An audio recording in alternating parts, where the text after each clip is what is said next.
Caution is advised.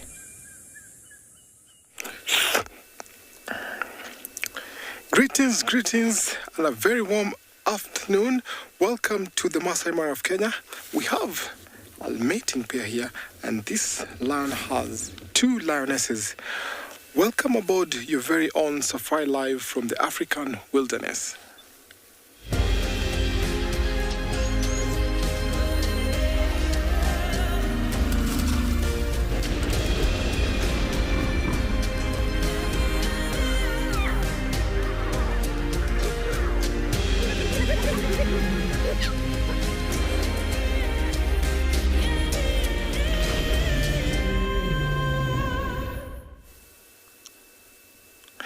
Good afternoon, everyone, and a warm welcome to the Masai Mara of Kenya. We have a lioness by the name of a lion by the name of Olashe with 2 lionesses here in the Mara. My name is Tim, and behind camera we have Big James. Look at this. The weather is super nice, 30 degrees Celsius. It's warming up. These lions are in the shade, and interesting thing, he's been mating 2 lionesses. How interesting is this? Look at the one just rolling over there. He's just mated him. And the one to the right will come and also mate with him. These lionesses are from the Olololo Pride, and it seems like Olashe is having a very hard job here. Earlier this morning, we saw this mating, and I think it's just begun today. So this mating will only carry on for about 3 to 4 days. That is how long lionesses take before they can conceive, and the mating carries on for all those days. So previously, one of the lionesses, as we wait here, we will get to see her. She has the tracking collar. She looked like she was in estrus, and she was being courted by a lion by the name of Olashe. Oh, sorry, not Olashe, but Splitnose. Splitnose, aka Bob Marley, was courting her. But for 2 days it carried on, and we thought that she might not be interested with him. And then today we came across this guy here. Seems like he came over and kicked out the big male by the name of Bob Marley or Splitnose. It's a very tiring job, so that's why they're out here in the shade. It's too hot, about 30 degrees Celsius or 80 degrees Fahrenheit. So lionesses will split up from the pride and then go mate, and then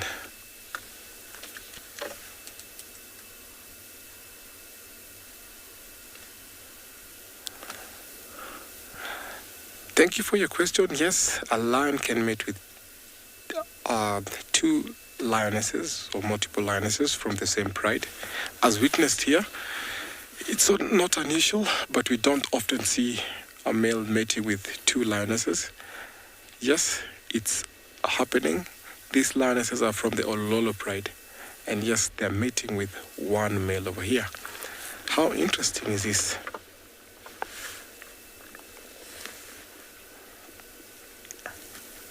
So lionesses come into estrus about every 2 years after they've successfully weaned their cubs. Or maybe if they're not successful, if maybe they lost their cubs to either being killed by another lion, they come into estrus after 3 to 4 weeks. But this Olololo Pride is big, so they're happy that the young ones were raised into weaning, and we've seen some of the sub-adults from the Olololo Pride. About a day or 2 ago, they managed to pull down a big buffalo. So that tells you that this pride is actually quite successful. The bigger the pride number, the more the success.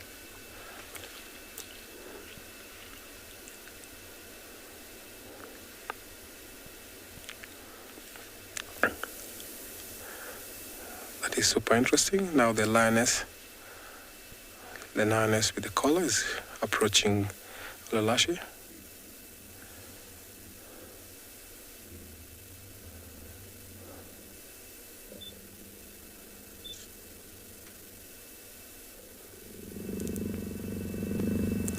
So they have to mate a couple of times or multiple times. This induces ovulation. And of course, the male that is mating gets to be the father of the cubs by mating multiple times.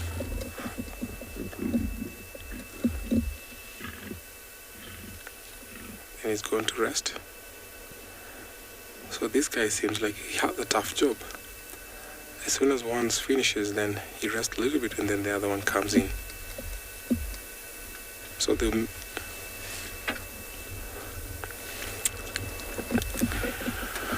going to wait here for a little while, and once we do that, let's take you over to another safari vehicle.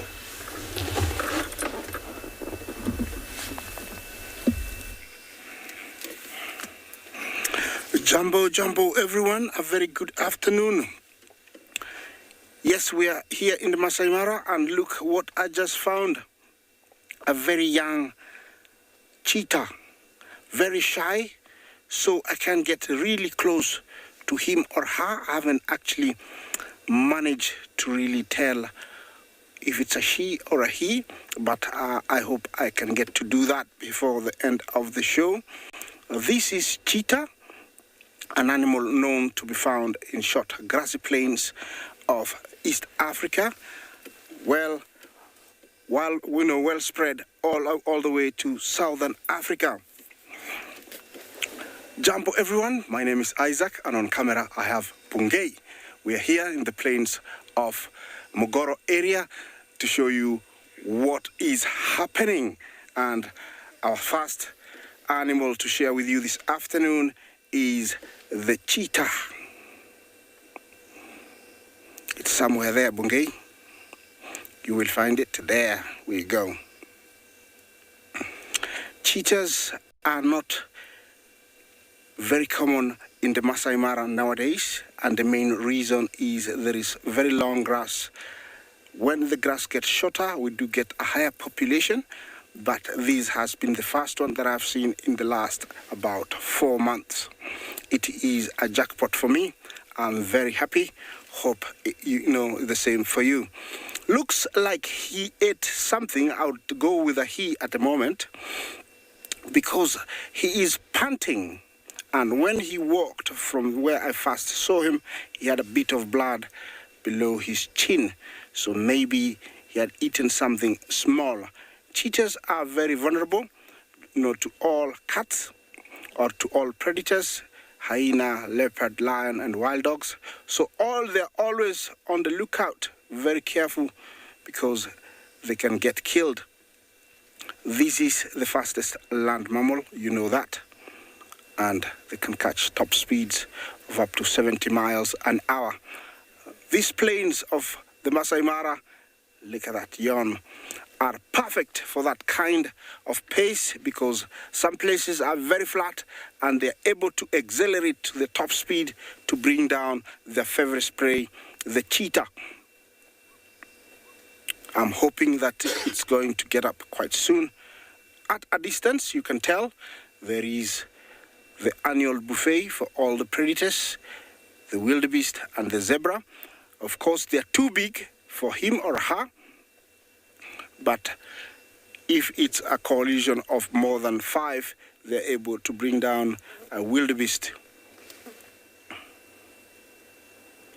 He's very interested in a Land Cruiser that was passing, and that's why he put his head up. If you look below his chin, you can tell there's a bit of blood, and I think he ate something earlier on. Looks like a very young one and very shy. I'm gonna stick around here. Let's see what other live location has to offer.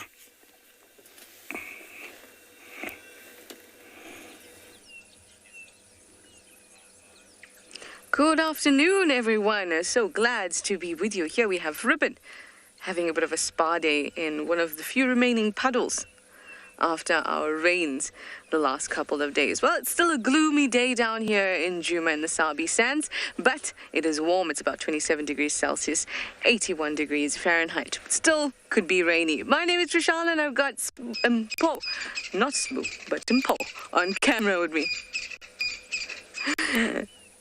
So we are thinking, besides the fact that we've got our hyena roadblock, then we wanted to head south and also check out the hyena den. But obviously, Ribbon is not there. She's busy here lying down in the mud. Lovely reflection. The hyenas love to do this.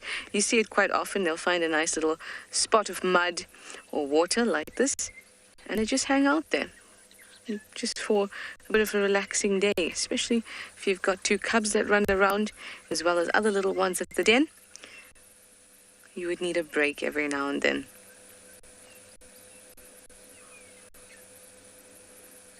She has found a puddle that is smack bang in the middle of the road that goes from the center of Djuma straight to the south.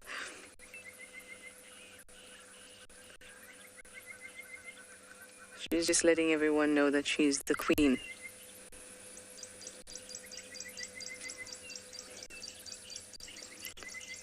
Got some Natal spurfowl trying their luck here. Sometimes I can get very scared if she moves. It's a little bit entertaining.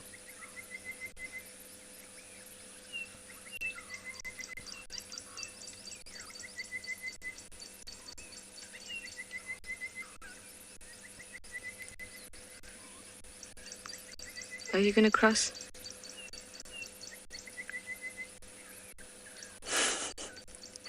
You both made it unscathed. Well done, spurfowls.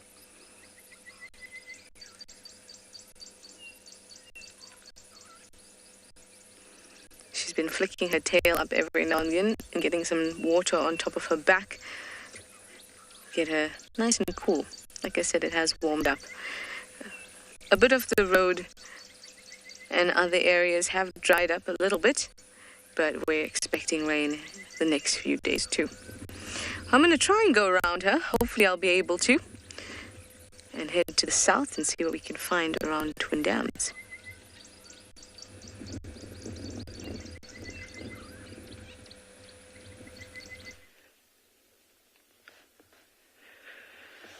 Dumela, Wamahwetri, Goeiemorgen, welcome.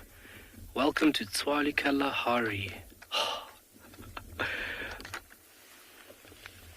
Got a big surprise for everybody today, this afternoon. Good afternoon, my name is Kyle, and behind camera is Glenn. Give us a thumbs up there, Glenn. Good afternoon, everybody. What a surprise we have in store for you guys today. Look at this, brand new additions. Brand new little lion cubs. They were located this morning by part of our guiding team, and they're still currently at this den site where this mom's got them hidden in and amongst a big shepherd's tree. Obviously a lot of shade for these little ones and a lot of cover for them to hide in between the tangled mess of the branches when she goes off to hunt. But how cute is that little thing? Busy taking a little afternoon drink, and we thought because of this morning we were just birding, we thought we would find some mammals for this afternoon. Wow. How adorable. So it's the first time that I'm seeing these little cubs. Seems like she's had 3. And you can see how hot she is, how she's panting. When we first got here, her mouth was open and she was just gasping for air. It's pretty warm today. As the days go on, we're getting hotter and hotter here.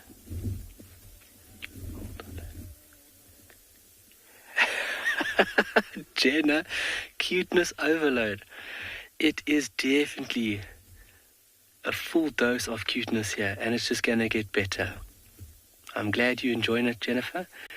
This for me is very special. Always seeing young, brand new additions into this complex ecosystem is such a privilege. You know, the birth of life. It's incredible. they're still wobbly on their feet. And they're actually fighting each other there to try and get to a mammary gland. How special. I can't believe that we have finally found these guys.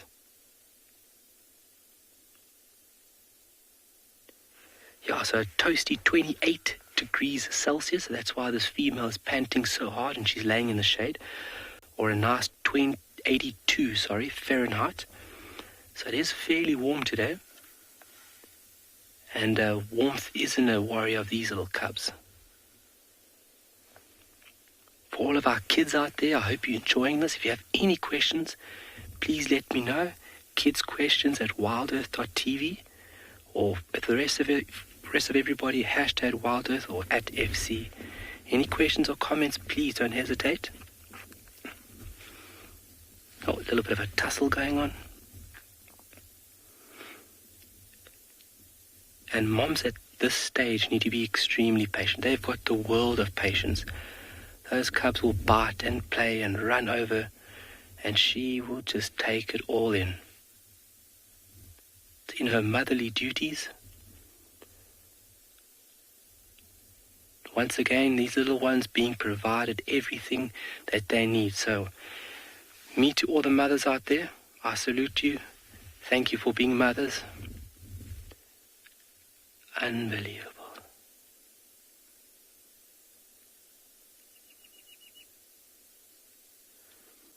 So she has found the perfect spot. And this is actually a den site that's been used multiple times by female members of this pride.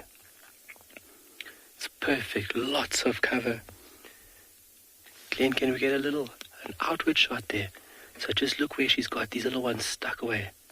Beautiful old shepherd's tree. And you can see how those thick branches are tangled in with each other. How amazing.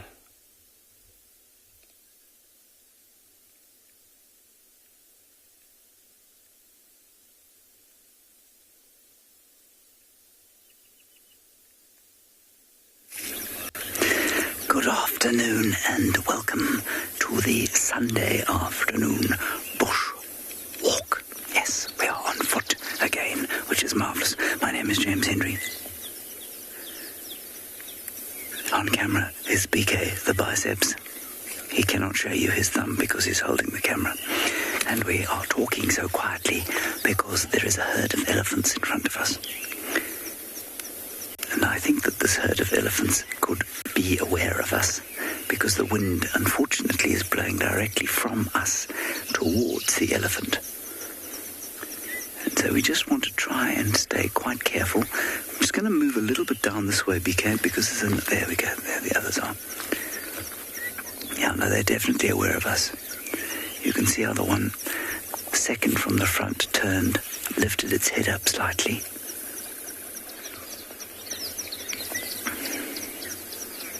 It's perfectly safe because they're down through two little dips. But it's always a good idea to be very aware of which way the wind is blowing.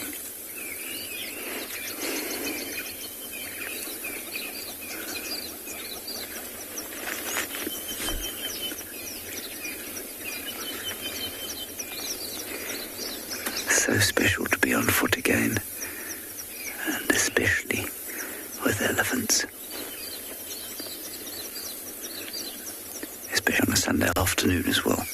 It's the perfect time for a little stroll, especially as we've been off air for the last 2 drives on account of some technical glitches and the weather. And now it's a lovely warm afternoon, and you won't be able to hear it particularly well, but the birds are singing their heads off around us. And the starlings and some hornbills and various others. There's another big elephant coming through now. There are quite a few of them here. They're probably heading down to the water. Slowly. You see the other one?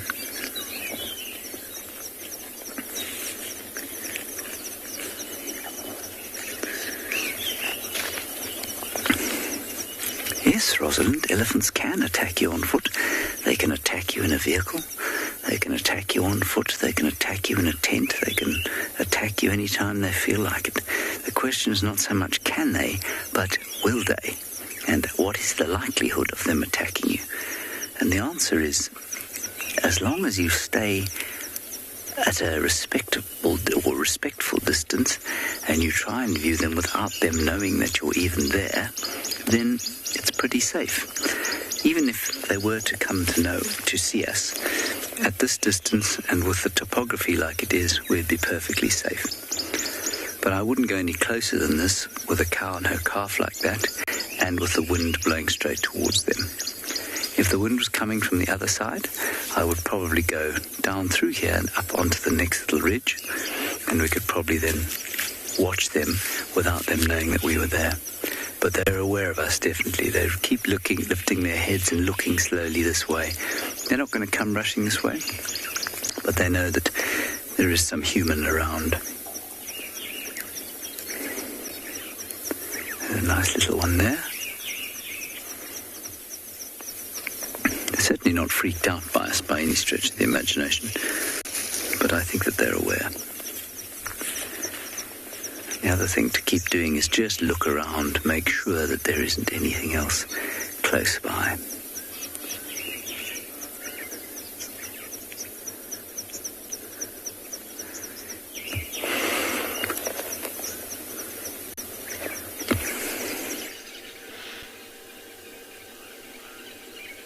Well, when you've been at an all-you-can-eat buffet, this is what you feel like afterwards. Absolutely exhausted. So as you can see, that's Lagatha, the lioness. She is busy sleeping off a very full belly after a busy day. I'm Mike, and you've joined us at Eco-Training Pridelands Conservancy with Seb behind the camera. And I must tell you something exciting happened earlier today. Lagatha, in all of her round-bellied glory, managed to kill another animal. So she is resting there in the shade of this marula tree that you can see behind here. And she managed to, some nyalas came nearby and she chased one down and managed to catch a nyala as well. And we can't see the carcass from where we are. But earlier on today we did see it, so it's pretty exciting. She's obviously doing incredibly well for herself. And that nyala must have literally stepped on her tail for her to be interested at all in trying to catch another animal when she's got such a full belly. But I'm sure all of you will agree that we're all so excited to see that she's doing that well. Being on her own, there's always the worry that something's going to happen to her, that she's not going to be successful, that she's not going to be able to look after herself. But she is doing phenomenally. I can't tell you how amazing. She's by far and away my favorite lioness I've ever encountered in the bush. Seb, what do you reckon? I agree.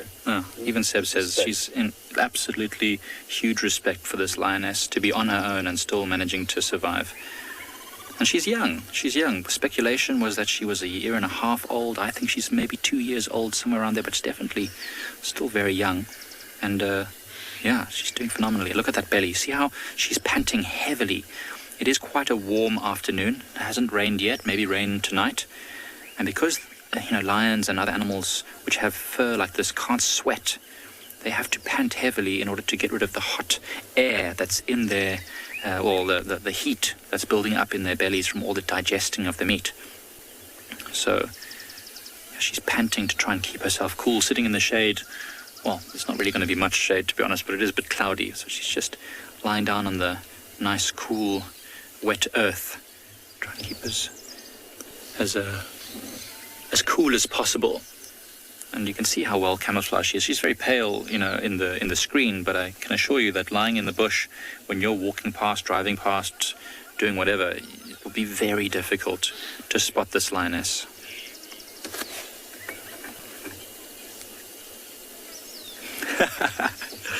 Chevy, that's an interesting way to look at it. Chevy said that they love the introvert lifestyle is working out for this lioness. Once upon a time I would have considered myself an introvert, so I totally can associate with this lioness, and she's doing phenomenally. It's working out for her in a big way. So each to their own, hey? Different strokes for different folks. So this lion, introvert lifestyle is working. I think she's going to, She's already a beautiful lioness, a young lioness. She's got that scar on her head there, which, helps us to identify, but also shows that she's a fighter. She's not going to give up anything without a fight. So I think she'll be around for many years to come, hopefully, and maybe even attract the attentions of some of the males in the area, and raise some youngsters, and maybe we're going to see the beginnings of a whole new pride in this area. Imagine that. The brand new Pridelands Pride, led by Lagatha the lioness.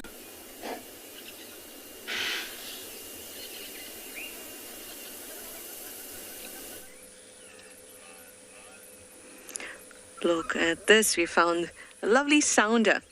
Some warthogs busy grazing on some fresh shoots that have come out.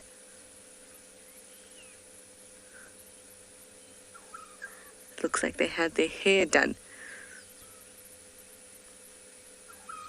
It's so wonderful to watch them. We're actually quite a distance away, which is why it's possible. So often they just run away as soon as we approach. But it wasn't because of them that we stopped initially. It was because of our very lovely giraffe bull, who has been staring at us for the last 5 minutes.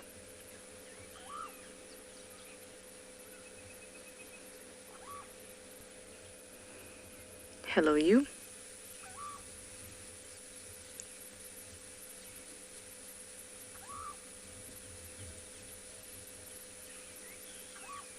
You can see it's got quite a large bony protrusion, an extra bony protrusion on its head. Let's just... Oh, there it went. It's always nice to see giraffes bring up their cud for chewing, because it has to travel such a long way up the neck. So that bony protrusion, just extra calcium deposits that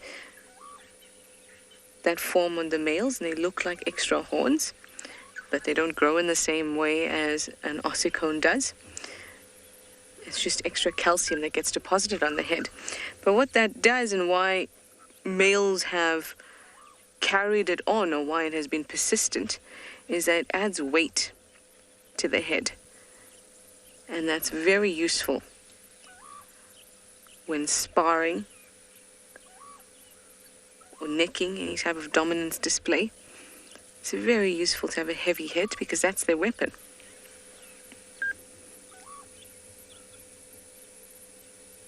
And having these extra deposits definitely add some weight to that.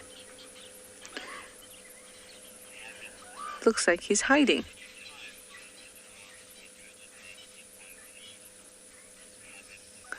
Hammond, that's a really interesting question. You'd like to know how many times the giraffe regurgitates in each feed.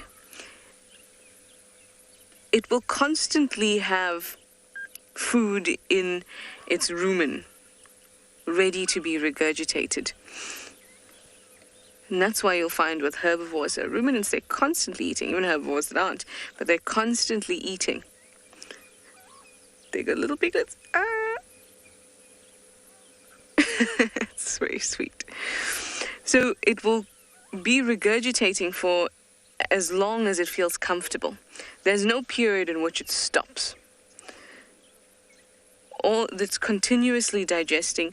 The food that's been chewed up will be swallowed and be digested, and the other food that needs to be chewed will be sent up, and at the same time there'll be other food that has not been digested or chewed at all that they'll be picking off the tree, which will go down. So it's continuously happening. So it's hard to say how many times it will do that, because it's continuously feeding.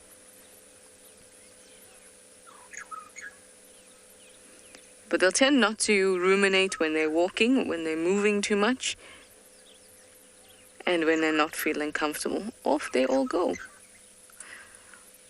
Mostly they'd like to, with all herbivores, when they're ruminating, they'd prefer to be relaxed and sitting down or standing up, but as long as they're relaxed, because they don't want to be in a compromising position. All right, we're going to go check out the edges of the dam and see if there's any nice birds for us.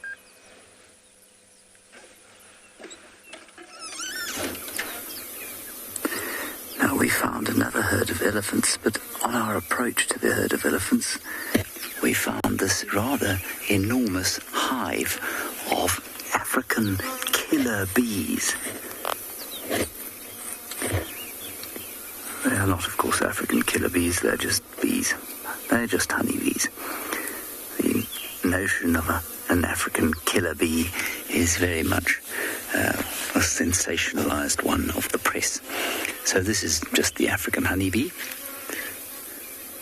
Apis mellifera. And it has got a lovely, very secure hive in what is an old knobthorn tree. And it's got 2 entrances. And I've no doubt they're making some delicious honey inside, but I have absolutely no desire to go and take it out. But as I was watching this and thinking to myself, how on earth would you get the honey out of a hive like this? I was reminded of the amazing sequence on that Human Planet documentary where there's a pygmy man in the forests of Central Africa that climbs into a tree and doesn't seem to make much of an attempt not to be stung by the bees as he takes out the comb. So quite remarkable sequence. You see him climbing up the tree and then smoking the bees out and eventually getting the honey. Remarkable feat of bravery and stoicism. There are lots and lots of elephants around. The herd that we were following has got wind of us and moved off slowly.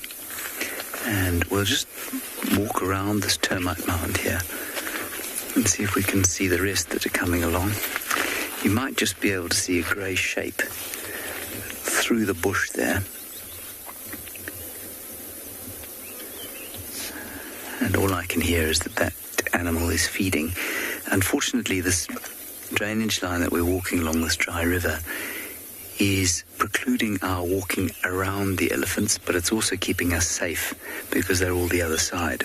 And so what's happened is that they are definitely aware of a human presence on this side, but they don't seem to be in any state of panic, which is good because we're still a good distance from them. Right, I'll just quickly show you how I can tell which way the wind's blowing, just to reassure those that might think that I'm ill-prepared for this walk. Here you can see that I have an old sock with some ash in it. This is a very modern version of the ash bag. People used to have to use a buffalo. Well, you get the idea. Off you go to your next feed.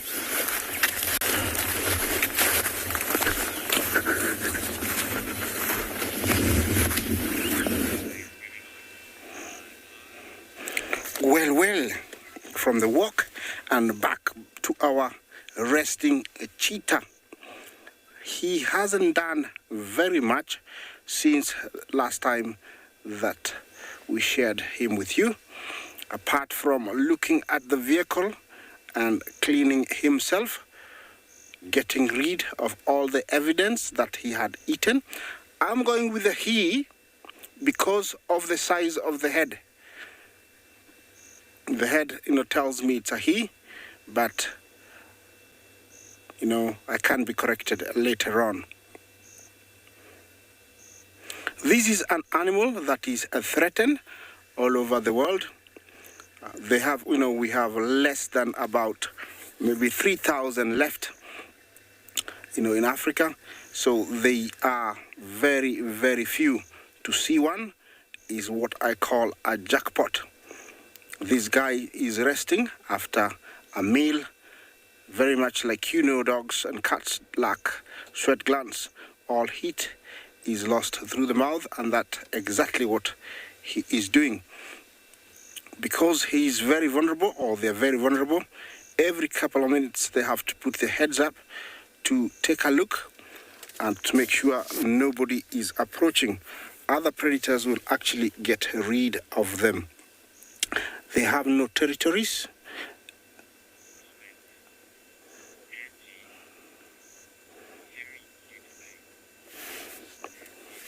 Angie, Jumbo, thank you for your comment. You say it's a very cute face.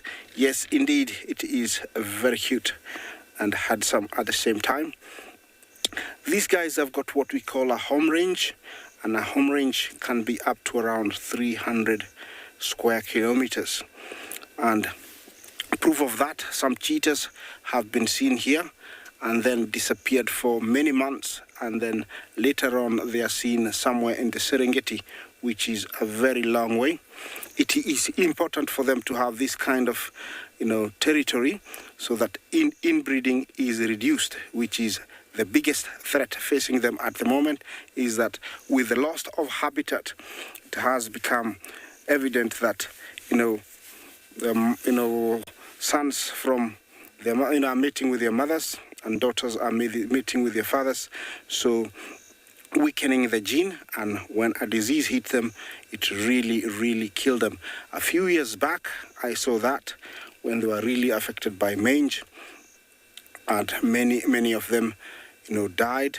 They lost a lot of hair on their heads, and so the sun really gave them trouble. Most of them died of dehydration and pain, but that was treated and they're back to normal.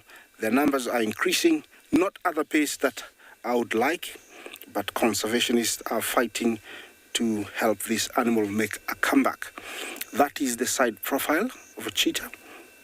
A very small mouth, unlike the leopard and the lion, and that's why they go only for small prey like Thompson's gazelle and impala. This is an animal built for speed. I wish it would get up, or it will get up, so we can share this body profile with you. A very long tail, you've been seeing it. Very helpful for swatting flies, at the same time helping in counterbalancing when they're chasing prey. Remember to talk to us, #WildEarth, #WildEarth. Questions and comments are very welcome. Their favorite prey actually is Thompson's gazelle, and they're very plentiful here in the Mara. If that is not present, they go for Grant's gazelle, impala, young waterbacks, bushbacks. Yeah, all those they can go for. Dick. They have been known also, if they are in a collision, or mother with a few cubs can go for young wildebeest. He will be getting up, but I don't know when. I'm hoping that it can get up so we can see all the side profile.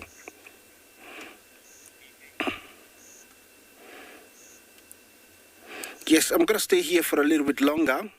Hopefully he'll get active and we can share him again with you. But while I stay here, let's see what's happening in another location.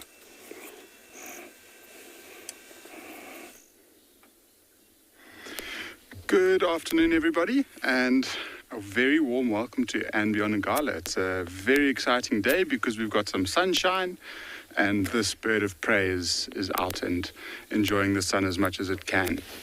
And so this one is a Wahlberg eagle, but my name is Eric, and behind camera is Owen, and we've actually got the Timavati River directly behind us. We quickly came to have a look because there was a female leopard with 2 cubs that was seen this morning.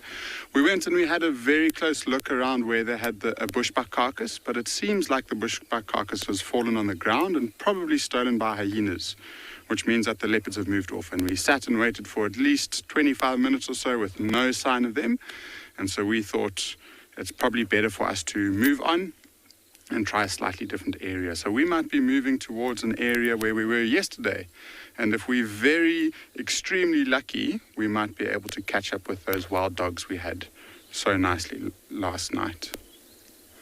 And very exciting times. I was mentioning how it's just such a beautiful time of year, and one of the things that I really enjoy is, I think there was something that took off from the tree to the right of the vehicle and a big branch fell down.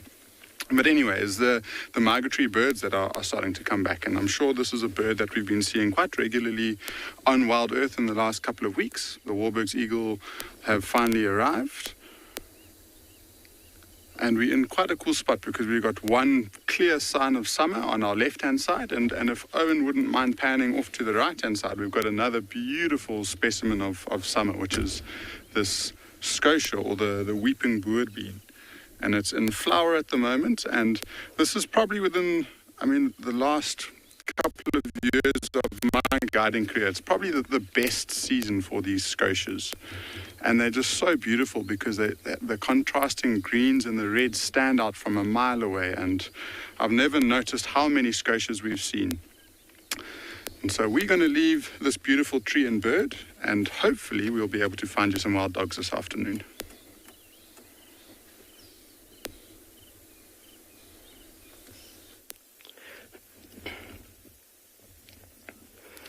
It couldn't get better as an afternoon game drive could go. Excuse me. We've got a slight bit of cloud cover, which makes things a lot more comfortable for us and for these little new additions. They've just had a little feed of milk, and it seems like they're just starting to settle down. Typical of young animals, they feed, sleep, and play. That would be the POA for these little guys for the next couple of weeks. We can give a ballpark figure about 6 weeks is the age of these little ones, and it's been confirmed that there's only 3, but that is perfect. It's normal litter size for a female, and she would have been pregnant for anywhere between 100 and 120 days. And at birth, these little cubs would have been about 1.5 kilograms. So around about the same weight that I had the other day with the ostrich egg. Tiny. But moving around, it's about this mark, and you can see very vigilant on our presence. And it's nice that mom is relaxed because young cubs normally adopt the mother or the parent's behavior. And when we came in here, mom didn't even move a muscle. She's very relaxed with cars or with game viewers. And these little cubs will actually learn the behavior of mom. So if mom is relaxed, so will these little ones.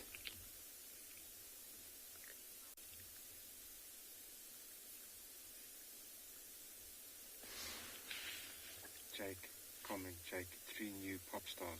3 new pop stars. Sorry, I had a bit of difficulty hearing there. 3 new pop stars, yes, definitely. When there's new additions like this, it's always a privilege to see them. And how nice of this female to let us do so. And then also just their behavior is super curious, inquisitive. It's just really, really nice to be with young cubs like us because they're very playful after their little snoozes and very entertaining. So we could sit here for hours watching these new little pop stars. Amazing. I can't believe we are sitting here with these little cubs. So still utilizing milk that's been provided by mom.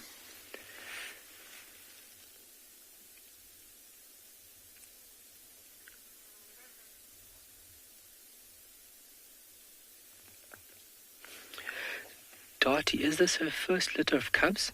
This female, no. This is not her first litter. She's had multiple litters. She's well into her years. She's one of the older females within this pride. She's over 10 years of age. And she's very experienced when it comes to looking after and ensuring the safety of these little ones because they are at a very vulnerable period until they get adopted into the pride. They're still in a bit of a tricky stage when they get adopted into pride. That's why the female hides these little ones for the first couple of weeks, is to ensure their safety, because older cubs, if they are in the pride, things can get a little bit rough, with older ones. But this is not her first litter.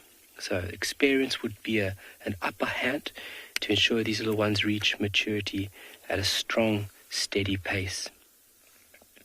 And she's used this den site before. When I first got to Tswalu 2017, I actually remember coming down here.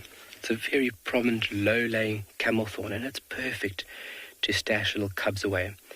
So she'll remain here for a couple of hours. She has got a big belly. You can see in picture now, you can see how her belly's raised on the left-hand side. In the middle, it's raised. So she has fed recently. So she'll remain here for another day or so. And then when she's running low on reserves, she will then go off and hunt and then return back to these ones in a later stage, just to groom and then feed them again.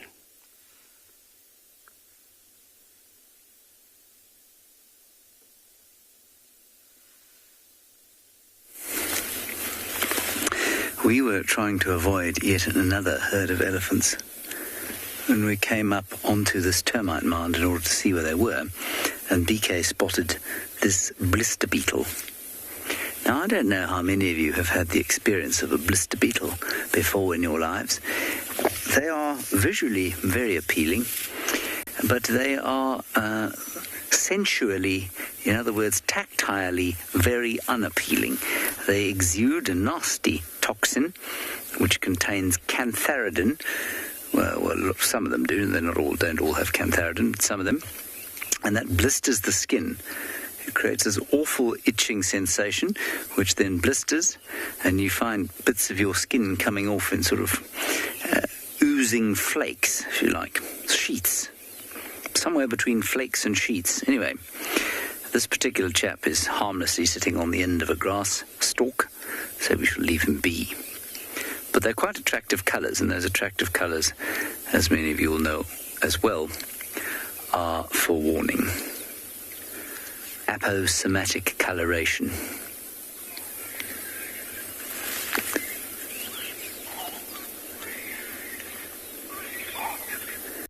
You might be able to hear that squealing noise. I don't know if you can hear it. There's a troop of baboons having a Sunday afternoon set to, which reminds me of a rather nasty story that, again, BK witnessed this morning. And unfortunately, it involves a squirrel and a monkey. And it was nothing short of a murder, where the monkey literally caught a squirrel, tore it to pieces, and left it alone. It really did drive my estimation of monkeys down slightly. Now, I can see the elephant. BK, do you want to come up here? Do you think you'll be able to? Or do you think you'll fall down? Do you want to give me your hand? I mean, you're a heavy chap. I hope you don't pull me off. So the elephant, it's now moved again. It's down through there. I can see two elephants at the moment, but I'm not sure that BK is going to be able to get into a position to see them. Can you see any? Just slowly kind of wandering, floating through this grey vegetation. Anyway, we'll sit here for a little bit longer and see if we can see them, and then we'll press on. Maybe we'll find those baboons.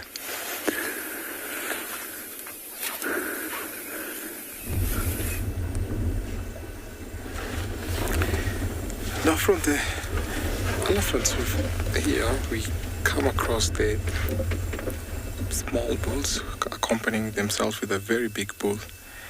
Now these bulls, we always see them in a bachelor hut. These are 5 bulls that I've always seen them around here in the Mara. Seems like they're drinking, enjoying the drink there. They've come from a long distance of grazing. I see them drinking there. The water is so nice and cool, coming from the hills over there. They're so clever. They come to the uplands where the water is not polluted or maybe dirty, because it goes through a filtration process going through the sand. So the water is much clear, as you can see when the elephant is putting on some water in his trunk.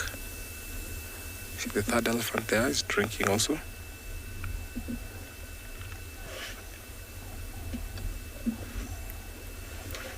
Now, juvenile bulls will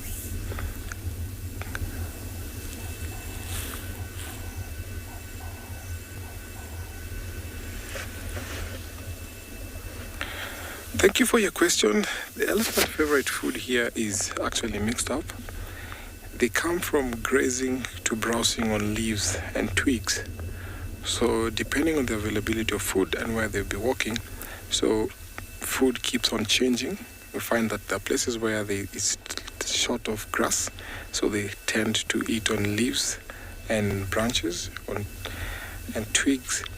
And then when they walk to the marshes, so generally their favorite food here is mixed up grasses and also leaves from the branches on trees. So they have a variety of trees here, so they enjoy having that as well.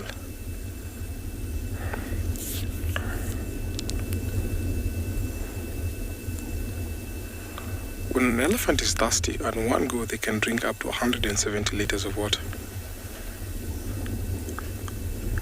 But because there's so much water here, so the water is not scarce,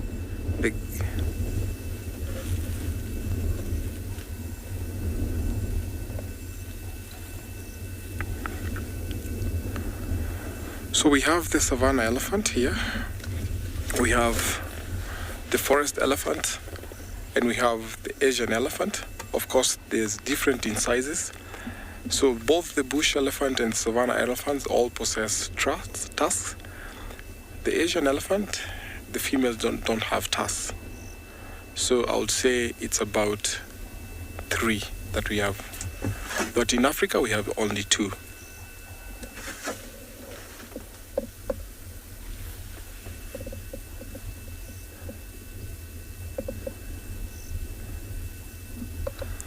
See how they're flapping their ears to cool off? Well, the one is actually mud bathing, throwing mud on its body. The one in the middle there, actually throwing some mud on his belly, while this other one is still enjoying the water. So the 5th one is yet to join this herd. So elephants are definitely not territorial. They cover home ranges. So when juvenile graduate into adulthood, they'll walk out of their respective herds and they walk to join older bulls unknown to them. So they'll associate themselves with them, accompany them wherever they go. And these bulls, like this one walking close to us, seems like he's a little bit bigger than the rest. Seems like he's the one that has been training these younger bulls to be well adapted to life. And you don't know how far they've gone to. Sometimes they cross into farmlands, sometimes they go into conservation area. So their life really is so much dependent on the big bulls.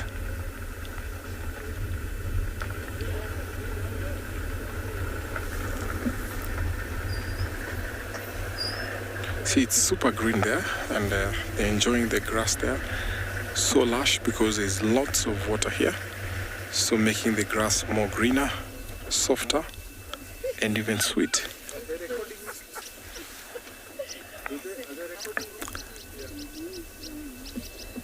See how he's going to pluck the grass there and then dust it off a little bit as they carry on. So when they move and walk along these home ranges, they come across elephant herds, and sometimes the elephants who come into estrus, and they get an opportunity to mate with them. But not often that we always see the large bulls associating themselves with the herds.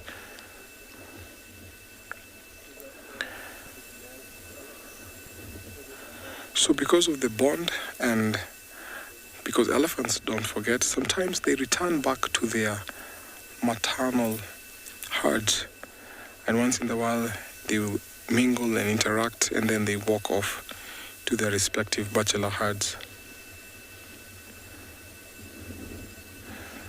So in the elephant association in the herds, the females never leave their natal groups. They'll hang around together until they get older and carry on and give birth to lots and lots, depending on how well the environment they live is, and the population gets to increase. And sometimes you find that the herds split up. An interesting thing is when the herds split up, the blood relatives will choose to hang around with themselves. So related brother and sister will hang around one group, as the cousins will split up to walk to their respective mothers and blood relatives as they carry on to their respective herds, which is super interesting to learn about elephants association and elephant behavior.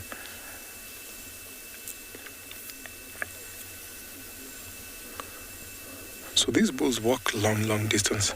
So one day you might see them here, the second day you see them about 40 or 30 kilometers away.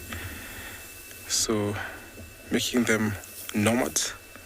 You find them walking from territory to territory. So as you sit here waiting for the fifth elephant bull to come, we're going to send you over to another safari vehicle.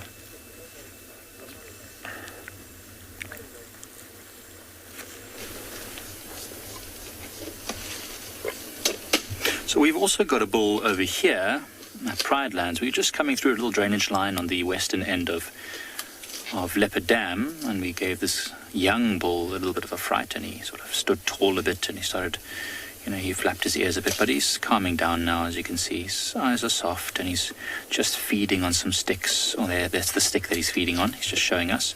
It's a very good-looking stick. I'm not going to lie, if I was an elephant, that's exactly the stick I would have chosen. And it actually looks like they've pushed over a tree over here, just maybe a little bit before. Hey there, big guy. As you can see, we're a little bit lower than him, so he's sort of standing tall above us, just investigating what's this all about. Oh, bless you. He is a young bull, so they often do show off their skill. No, don't touch. No touching.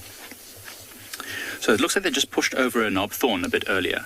So I know my head was in the way there a bit. I just have to, whenever you're with elephants, you kind of have to put safety first. And I don't want to start the car and move around because we are quite close to them. We did surprise them a bit. So we're just going to sit here quietly. I mean, as you can see, this elephant can hear us with those big ears. And of course, at this distance, very good eyesight. They can see us quite clearly. And of course, smell us too. There's a bit of a breeze in the air blowing from us to him. So just going to sit here nice and quietly, and you can hear the calm sound of my voice, and it sort of gives them an indication that we don't mean any harm. I think there's a whole bunch of bulls here, as you might be able to hear a few branches cracking in the distance.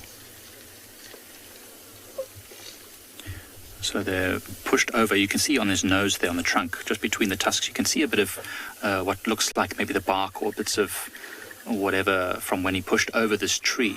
It looks like it was a knob thorn, which is quite interesting because knob thorns have this very sharp, knobbly defense against elephants pushing them over.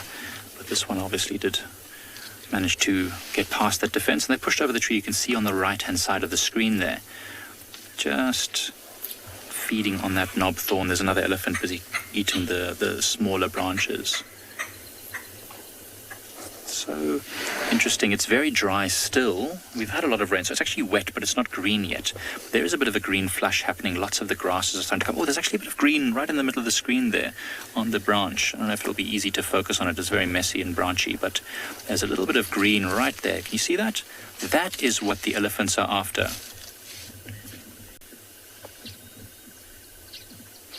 I think that was a question from Warren, and I think he was asking, sorry, we're in a bit of a dip, so the comms are not great, but I think he was asking how can an elephant eat if it doesn't have a trunk?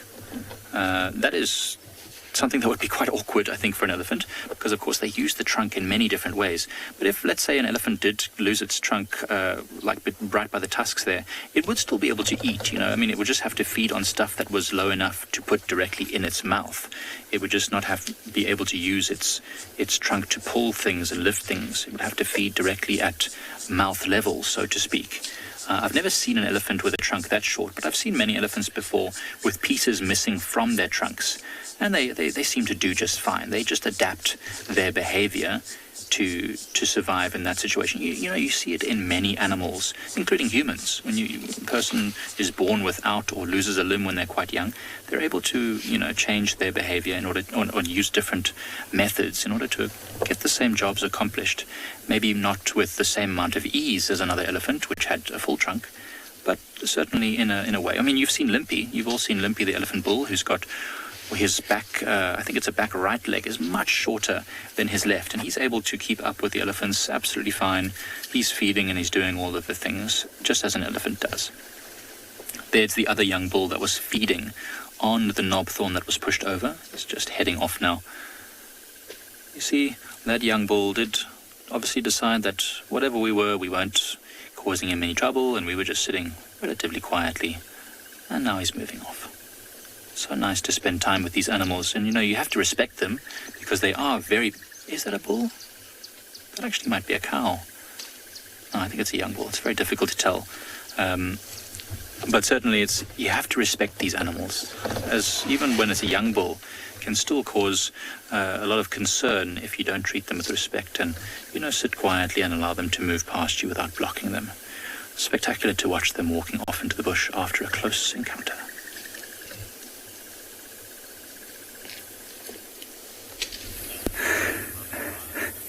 Okay, the elephants are moving off now.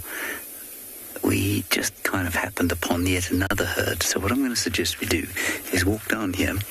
We're going to go towards another termite mound because we don't want to get any closer, but we need a bit of elevation if we're going to get a decent view.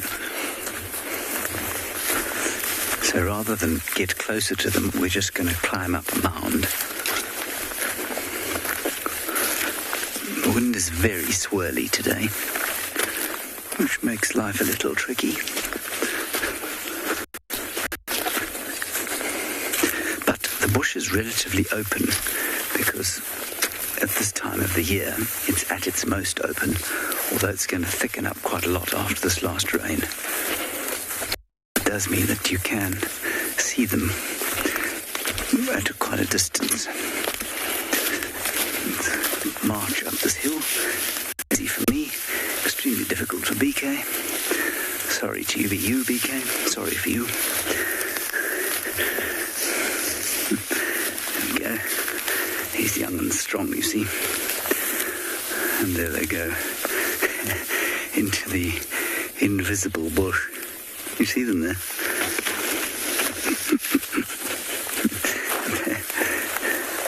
They'll emerge shortly.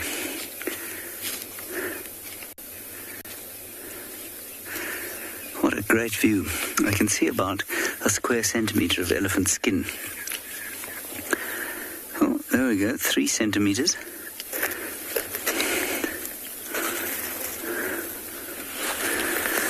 So although there are no leaves on the trees, the bush is still pretty thick, because 4 elephants just disappeared behind the bush there. Ah well, we still got quite a nice view. I am extremely comfortable now.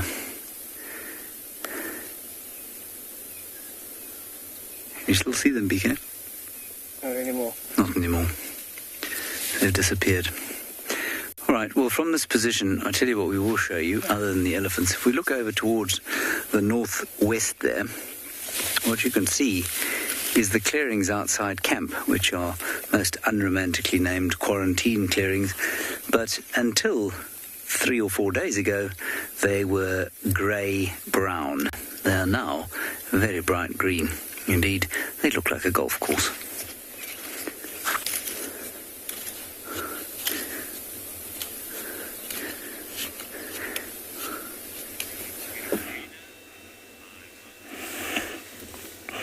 Yes, we left the cheetah because he was spending too much time sleeping, and came to see this beautiful topi. The little guy to the left there is a very young one, a few days old. I would give him about 5. When born, they have this tawny color, and then in a few months, about 2, they start getting blotches. Many birds are seen from the months of September to December. Many of them occurring in October, and this is evident. Something is really, really disturbing his nose. It's better to lie down and put the face down to get rid of the insects. Now, he's quite new to this world, So the insects must be very, very, very annoying. This is the toppy, and now we're going to show you some adults. These are adults, and over here is a big breeding herd. I can still say that we have very many that are still carrying the young ones, and they will be dropping them quite soon. This animal is found parts of Serengeti, the Masai Mara. The best place to see it is in Uganda. There you see them in their hundreds, and those dark markings are natural. Nobody actually painted them. Sometimes say they're wearing jeans. Yeah, that one at the back looks like she's gonna pop any day soon, maybe in a day or two. You can tell she's really, really, really pregnant. This is an animal that migrates, and their numbers range to around 10 to 20,000 during migration. And this group here looks like it's mainly females.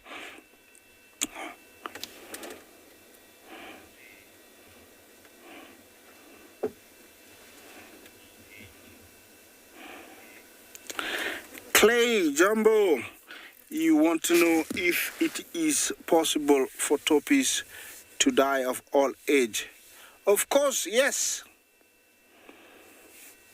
They do, die. There's no evidence of toppy, but I have seen animals that have died of old age.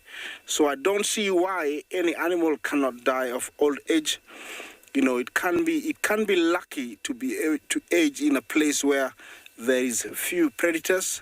Of course, there is places in Africa where there's very few predators, and they might, be able to survive to the old age of about 12 to 15. So it is very possible. Over here, they seems to be getting restless, and most of them are getting up, and I think it's because the sun has been covered by a nice cloud, and it's cool now, and it's a nice temperature to just wake up and enjoy this, beautiful, nutritious grass. It's nice head. That one is gonna go and drink. Yeah, mommy, I want to drink. Yeah.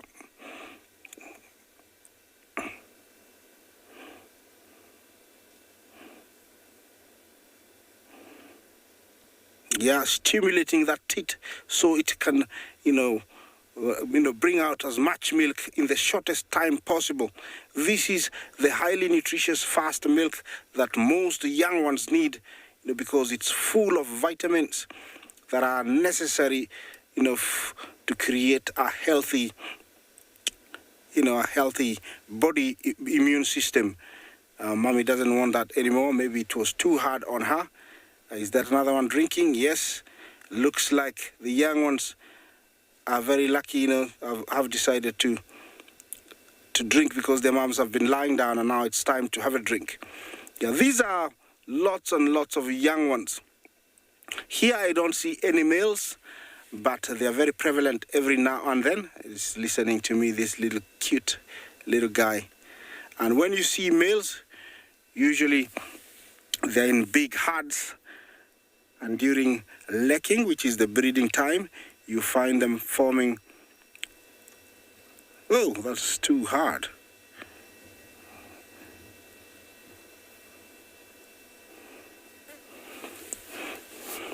Yeah, it's really to stimulate that teat so that it brings out some milk in the shortest time possible.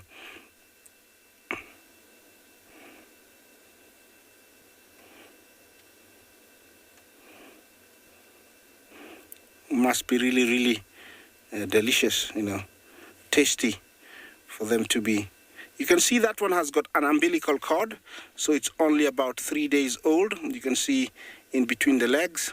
It's a few days old, I would say maybe 4 days old. Very, very young. These animals are usually on their legs as soon as they are dropped, because the sooner you are on your legs, the higher the success rate of surviving. So you need to be on your feet as soon as possible. And within half an hour to an hour, they're able to catch up with their moms and actually outrun most predators. At the moment, they are quite safe because their mothers are here. They would detect danger and lead them away, but they also can catch up in case of that ambush that is not picked by the adults. Looks that is a male there, I would say, putting his head up, typical of a ratting male. I don't know why he's doing that. He's a young male.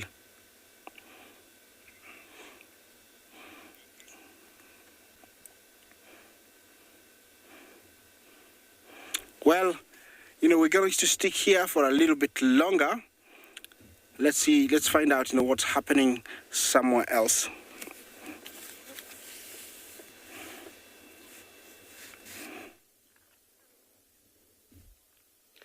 It's amazing how young animals have just this internal instinct on knowing what to do. It's amazing. Being a young calf in a fairly competitive and very, very turmoil environment, you know that you need to be quick on your toes. Same as these ones. If Mom had to leave here right now, these little cubs would not move a muscle. They would go into the thicker part of this undergrowth and they will not move. Just the natural instincts of animals is just something that fascinates me. Truly remarkable. She won't even need to say anything. They just know that I need to stay here. So they've taken a little bit of a snooze. So as you can see from the activity, a little bit of stalking going on. So being multiple siblings or multiple cubs within a litter, it's very, very important that these ones have a partner or have a sibling to play with. Play is very important for these little ones. It ensures they're developing, they're going through the proper life skills that they need in order to be successful lions one day. It's very hard to be a lion. You've got to fight your way through. So if you want to survive, you've got to be tough and strong. Oh, it looks like they're giving Mommy love. Oh, little kitty cuddles. Ooh, biting the ball.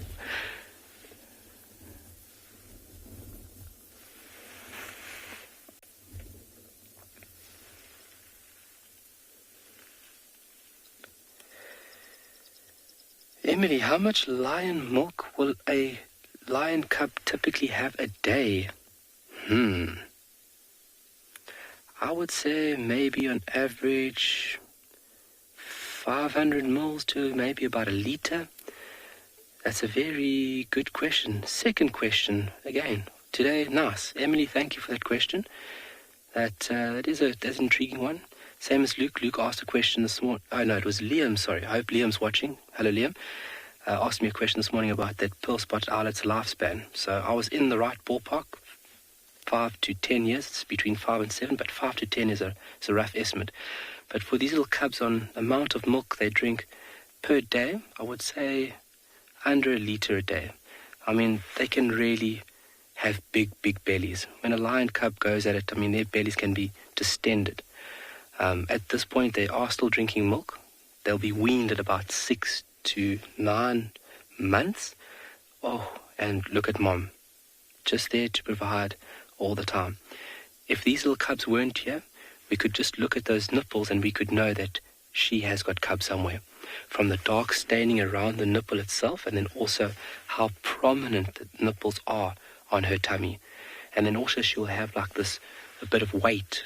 Looks like a little bit of extra fat. That's actually where the mammary glands are holding the milk. So it's very easy to tell if a lioness has got cubs stashed away somewhere. Oh, my word. Incredible. And believe it or not, even at this age, they can be quite aggressive with one another. Snarling, pawing. I've seen little cubs make noises that makes me a little scared. You think they're tiny, cute and cuddly. They will show you otherwise. So Emily, if when I do get onto a more solid base with that on how much milk a lion cub would drink per day, I will be sure to let you know. But that ballpark figure and tummy feels good about that. So Mom will remain hidden with these little ones. And then when she feels that they have got the ability to start moving around, she will then introduce them to the pride. And that's when she feels that they're strong enough and they're capable enough to keep up and, hold their own, so to say. But a really amazing sight that we have here right now.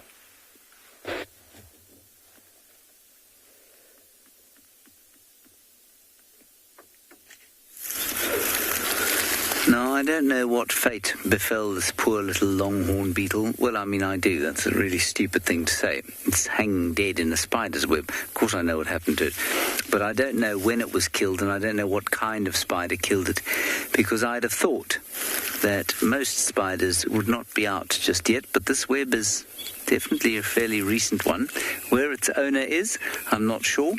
But I'm going to say that I think it's probably a bark spider, a small example that is on either side of the support thread here in one of these two trees.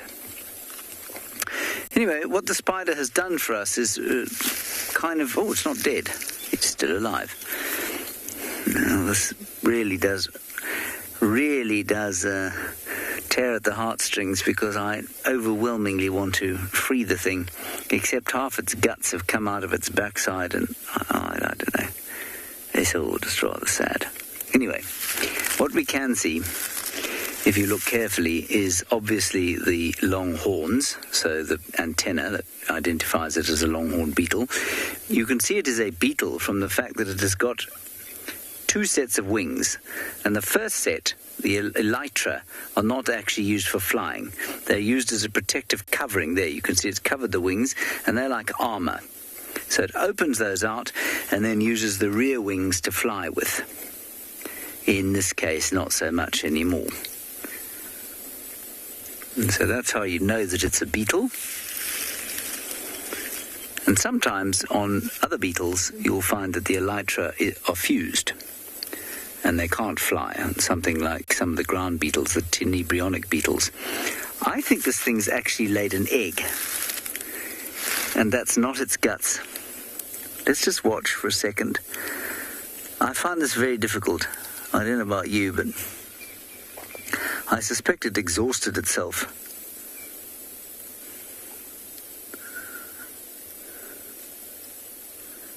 And is about to do so again. Come on, that's it. Sit up. Sit up. No. It really has got itself into a rather nasty position. It'll make a meal, though, won't it, for the spider if the spider comes back? It'll be a hell of a waste if the spider doesn't come back. See if I can see a spider anywhere that might come back.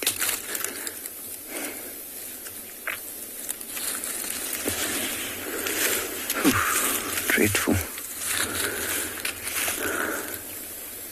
Imagine lying there, stuck in the web like this, thinking to yourself, well, sooner or later, some beastly little arachnid's going to come climbing along the support strand here, sink its fangs into me, and slowly my insides are going to be digested, and then it'll drink them out like some sort of visceral milkshake.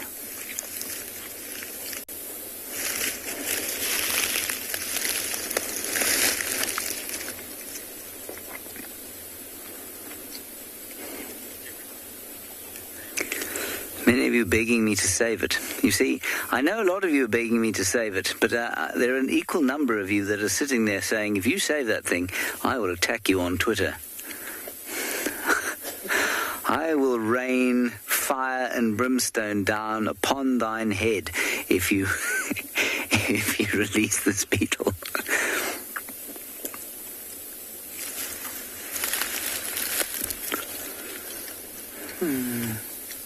I can't watch it anymore, I'm sorry. I'm going to have to. There. Oh. Be brave. I hope that's your egg and not your butt. It's too late now.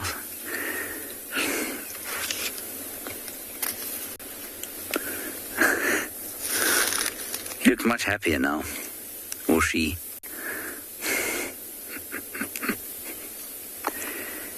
Sorry, Spider. I apologise. I couldn't do it. It's now gone off onto to my shorts.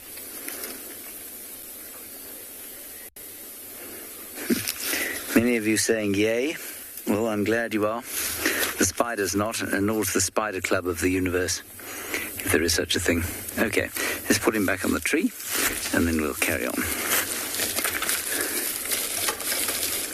There you are. Good luck. Stay away from that thing, because really I don't think it's a good idea for you to be near it. And I hope that's not your intestines, but an egg.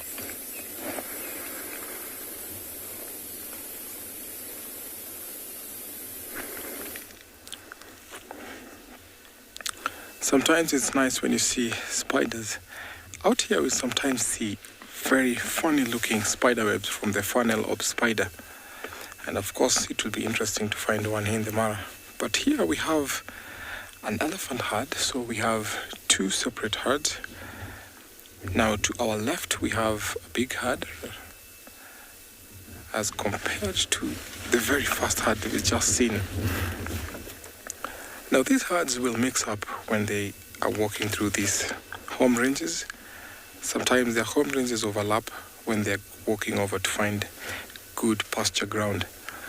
And of course where they're coming from, it's a big swamp, so they'll mix up there, graze and drink water, and then in the evening, as right about now, they're slowly heading back to the raised area on the mountain. See, most of them have mud plastered on their bodies.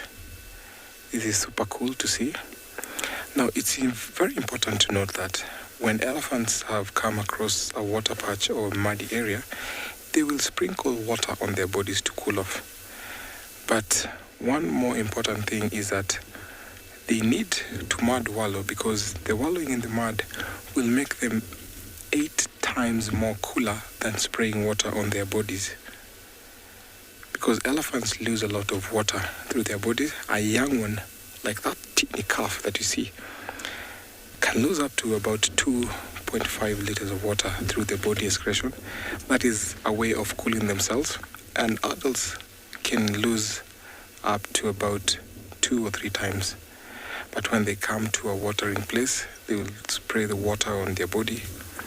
And as you see, most of them have mud on their backs.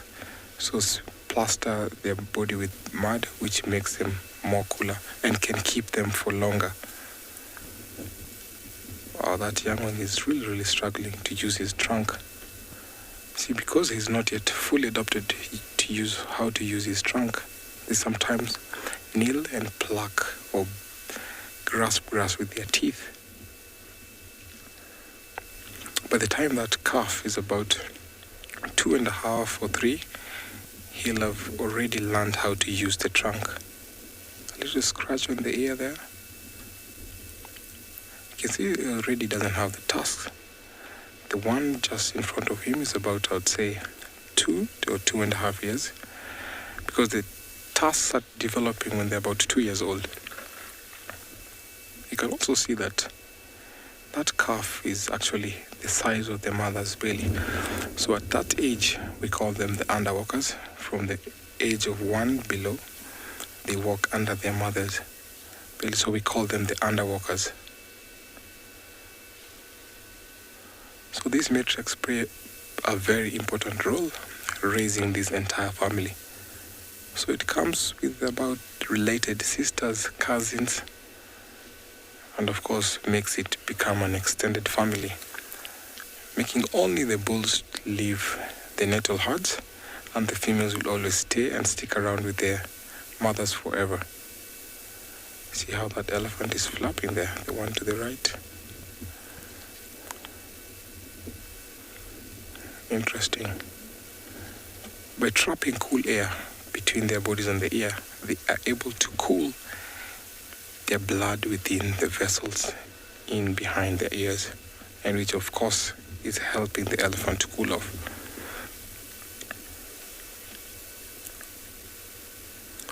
These young ones learned from watching the adults how they eat, how they drink, And through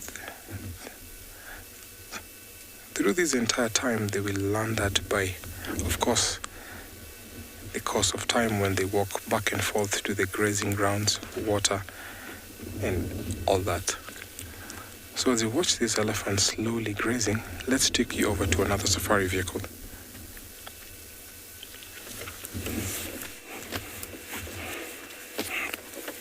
Well, yeah, from the elephants to lion, and I have come across this beautiful, very big and well matured male lion, full of flies, because the flies can actually pick up the smell and feed on the blood that is on their hairs. He's quite a big guy, looks like he hasn't been very well, and I think this looks like Blondie, and he has walked quite a long way from last where he was seen. I saw him yesterday morning and he was quite a long way, and again today he's very far where he is, and I think he's doing his last bit of life. I don't know how old he is, but I would guess he's about 10. He's very displaced, depending, looking at where he is at the moment. He's quite a long way. I don't know why he's doing what he's doing here. Looks like he ate something, and that's why the flies are here. Lions don't have a very good life towards the end because they are attacked by younger males for territorial purposes. Usually, if they don't have a coalition male or males, they end up, wandering by themselves and living a very bad life. Sometimes starving to death because they cannot hunt. They're too slow. They end up scavenging, following hyenas and feeding on hyena carcasses or whatever they have killed. Sometimes get attacked by those hyenas and, get killed. And this guy looks like, he is in a very bad shape if he's going to stick around by himself. I have seen one that starved to death, and it is true, they could starve to death. Over here, once you lose your strength, it means you're doomed. He still looks very, very, very healthy, but I don't know for how much longer once the wildebeest and zebra are gone. He is fast asleep, as you can see, and that is what best they are known for. They sleep for a very long time during the day. In the last few months, there have been, very strange dynamics of lions going on in the Mara Triangle. And since I came about 2 months ago, I have seen very many lions in and out of this area. Yeah, look at that paw. That's so cute. I think the flies and the insects are disturbing him. They get too much on that face and he has to shoo them off. Well, I'm gonna stay here a little bit longer. Let's see what one of our other guides has for you.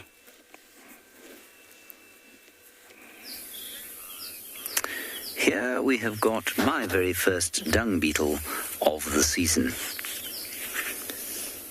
And it is a fairly subdued dung beetle. I don't know why it's quite so subdued, but it's good for filming. And this particular dung beetle, as far as I'm aware, is flightless. And if you look carefully on its back, you can see a line down its back there where the elytra, that, like I pointed out on the longhorn beetle, have fused. So they're fused together. There's a leopard calling. That's exciting. Quite far away, but there's a leopard calling just down over there. We'll see if we can find it after we've finished with our dung beetling. Anyway, the elytra are fused, forming this really nice hard carapace on the back, which means that the dung beetle is protected from predators. It wasn't, in fact, on any dung But all around us, apart from the leopard that's calling, there are elephants calling. And it sounds a little bit like you're surrounded by helicopters, because from all directions you hear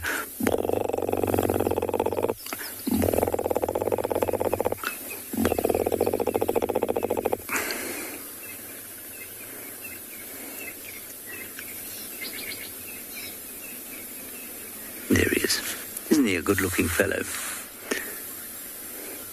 Now we must just try and get hold of TRISHALA and tell her to go and have a look around where that leopard was calling. Doesn't sound like it's too far from the dam near camp. Good. All right, well, you, Mr. Beatley, can go back over there, and we'll go and see if we can find ourselves a leopard. That would be fun.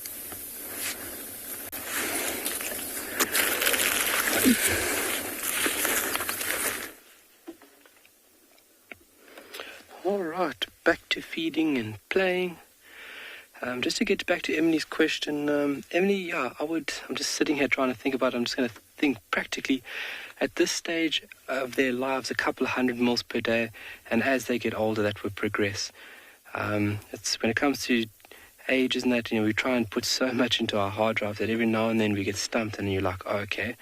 So a couple of 100 mils at this stage, and increasing as they get older. These little ones are solely dependent on milk for right now. It's all that they would be utilizing for this given period. The eyes still have like a bit of a bluish tinge to them. And really special to sit here in the pristine and very quiet landscape of Tswalu and to be able to enjoy this sighting with you guys. So when she feels ready with these little ones, she will introduce them to the pride. And an amazing thing about lions is that they actually come into estrus roughly at the same time. So that if you do have other cubs within the pride, multiple females can suckle all the cubs. That's what they refer to as allo-suckling. And that's a very efficient system where you have a creche system. So if you want to go off and hunt and do your thing, one of your sisters or one of your nieces then can look after the cubs within the pride. And this period of suckling would last between 6 and 9 months, where they'll be utilizing milk. And then they'll be slowly introduced into meat. And then it's everybody for themselves. Even at this stage, it's still every cub for themselves. Lions have a very tough life. Going onto a carcass, and if things are tough in the environment, mom would actually eat before the cubs.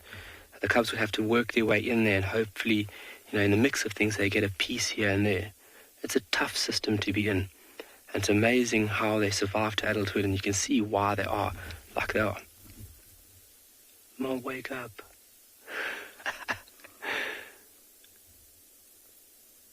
But really special. And she has just got every ounce of patience with these little ones. Oh, yes, thank you, Mom. That's what we want. Because then we can see all the action.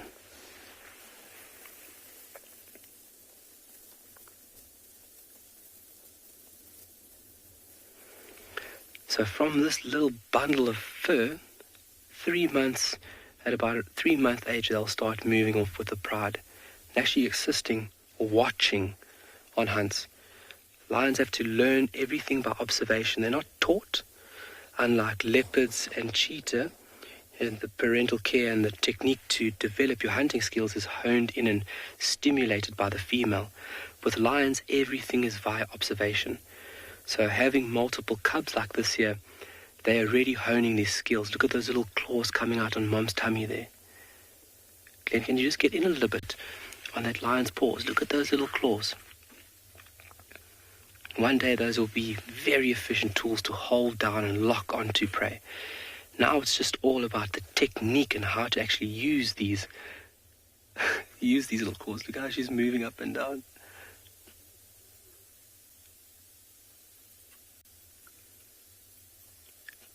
But you'll see that one busy feeding now, like I said with those cheetah cubs. Maag is full, oog is toe.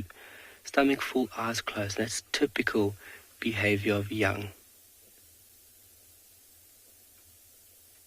Might have a little bit of aggression here. I am not moving. We're still trying to gather information about their sex, trying to see if they're male or female. It's a little bit tricky, but I'm sure we'll succeed today. It's always interesting to understand the ratio of male and female within births, and that would vary depending on where you are as well.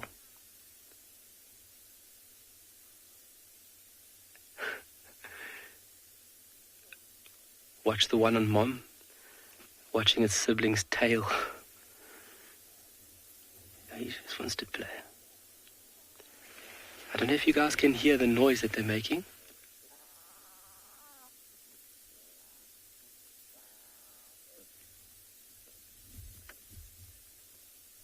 Just a little bit of moaning.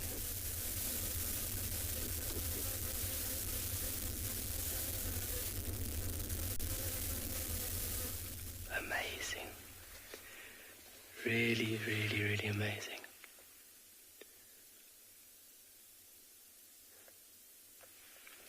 So in picture there you can see the one cub's hind leg. You can see spots are starting to develop. Yeah, so there's just a little bit of like a soft growling going on between the cubs. And that's just a bit of vocal aggression between each other, just to kind of displace a sibling. Because from this age they need to find their place and they need to hold on to that. Can't be pushed around.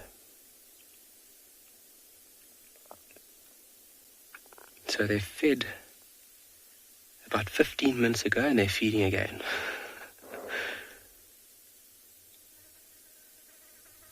And now the activity will slow down. They'll more than likely fall asleep. I've found lions countless times where they've fallen asleep while feeding. You can see the eyes start to get drowsy and start to close, and eventually they fall asleep. And they fall asleep a large majority of the time with the nipple in the mouth. Any little disturbance, the eyes open up in this drowsy state, and then back to sleep they go.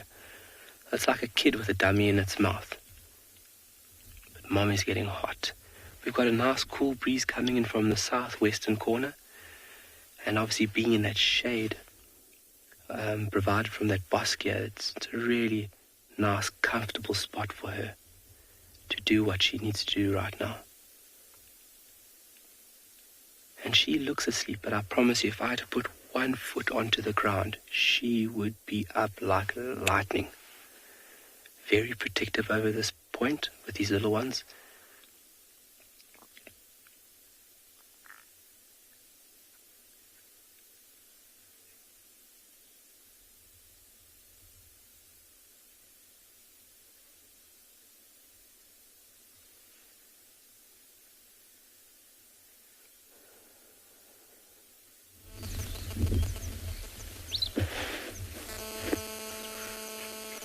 Good afternoon, everyone, and welcome to andBeyond Phinda Private Game Reserve. My name is Grant, and behind the camera is Craig. And this afternoon we've come out in search of, with not really much of a plan, but in search of anything that we could find. And it's been quite quiet so far, but it's really been pretty, and we've been able to appreciate some of the animals that we see less often. So we've come across this beautiful herd of impalas, and there are also some zebras around. There was a zebra with a young foal that was quite close to the vehicle, but they've moved off now. And so we thought we'd just take a moment to just enjoy these impalas and say good afternoon to all of you, and just have a look at what the impalas are up to. There's some grooming going on. We have had quite a lot of rain recently. The last few days we've been pretty rained out. You might have noticed that we haven't been that active on the on the WildEarth shows, and that's because of the rain. So all the animals are pretty happy and excited at the moment. Lots of them are all fluffed up, enjoying the little bit of afternoon sun that we've gotten. Today is the first day that we've seen the sun for about 3 days, so yeah, they're all pretty happy and excited about that. they've been looking quite sorry for themselves with the. But yeah, everyone is out and about at the moment.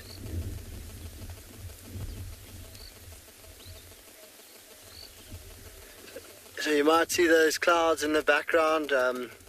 It could rain again this afternoon, but Craig and I are going to continue on our journey this afternoon and see what else we can find to show you all.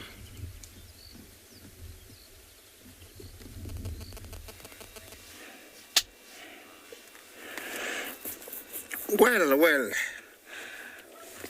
looks like Blondie is not relenting from sleeping, and I cannot blame him because I think he's had a good meal, and very much like us after eating a good meal, you know how you feel, and he deserves it. You can see how that tummy is really full. That whatever is in there is what is forcing him to breathe faster.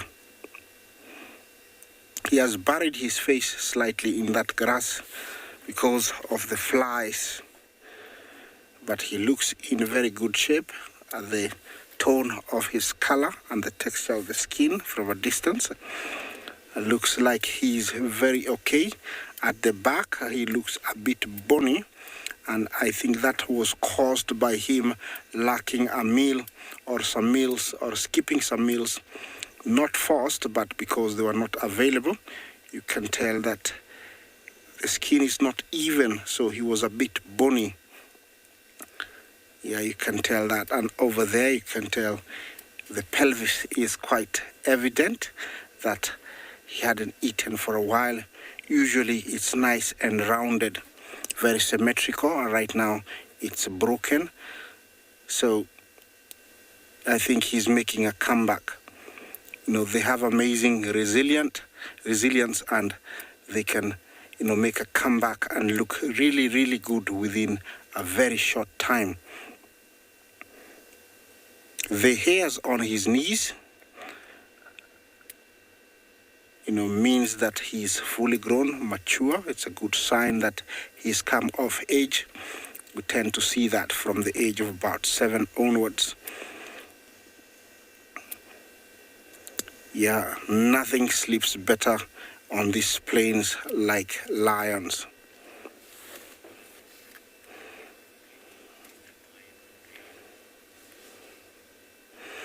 Rosaline Jumbo, you want to know how heavy is a lion mane? Well, I have seen one, I have touched one, I have worn one, because I lived with Maasai for a very long time when I worked here in my earlier days, and the warriors were wearing one. It looks like a crown, and it's not that heavy. It's about 2 kilos when it's fully fixed to be worn. You might think it's gross, but Maasai warriors in the old times used to kill lion as a sign of coming of old age. Those traditions are no longer seen, although they're still carried out somewhere else. And that's how I got a chance to wear one. So it's not very heavy, but it's got a smell that never goes away. A smell that even dogs fear. When you have that skin in your house, even dogs fear it. Cats don't like it. Yes, and that's how I got to experience and touch it and feel the texture and actually wear it. So it's not that heavy when it's dry. When it's wet, I would assume it's very heavy. Maybe when you have a fresh skin, it could be very, very heavy. Yes, and this one here looks like it's very, very beautiful, and it could be very, very heavy. Yeah, those crests, those hats made of lion manes are actually very long, and they're actually very beautiful. And warriors wear them to show signs of how brave they are, and killing of a lion is a sign of coming of age. Usually they don't do it by themselves. they gang up to around 20 warriors, where they go find out a lion. They surround it with the bells tied onto their ankles and spears. They really confuse it, and when it really gets angry, that's when they spear it. That's how they used to do it. It was a tradition, but it has died off. It's not evident very much. Yes. Yes, many of you have been asking about Jasiri. Jasiri is doing well. He's at the mass, and the last information was about 4 days ago, and he was alone, and he's been hanging out at the mass, hiding, and every time there's a herd that passes by, he's been joining them, and they've been actually adopting him for a few hours and days, and then they move on, but he's doing much, much better.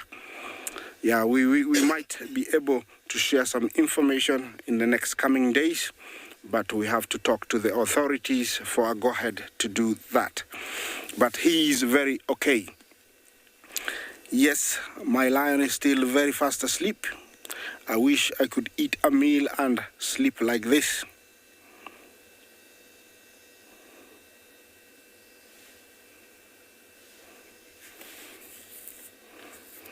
As I take you somewhere else, I'll leave you to appreciate the kind of silence that I'm experiencing where I am.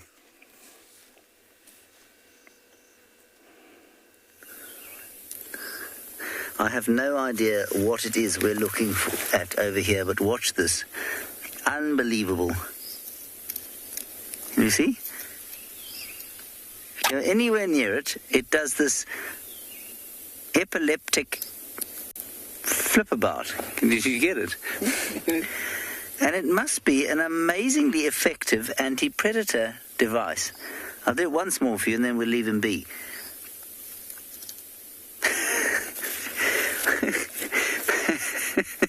He's here. There. He's managed to find himself some space to go into the ground. We'll leave him covered up there. How cool is that? Anyway, we just thought we'd show you that. We haven't got very far towards where we heard the leopard calling and it hasn't called again, but we sent TRISHALA down there. And I must just say that firstly, we're unable to move from here because you'll lose picture. And secondly, thank you, James Richard, for pointing out that my beard has got quite a lot of white in it these days. I appreciate that. I hadn't noticed myself. Thought I was looking quite young. Apparently I'm not.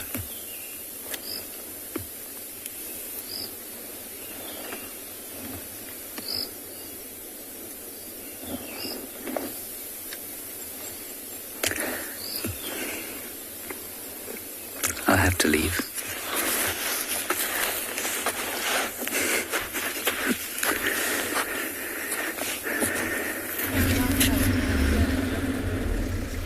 So we've just managed to find some wild dogs again. They are running, and so it's going to be very tricky to follow them, but they're moving through this area.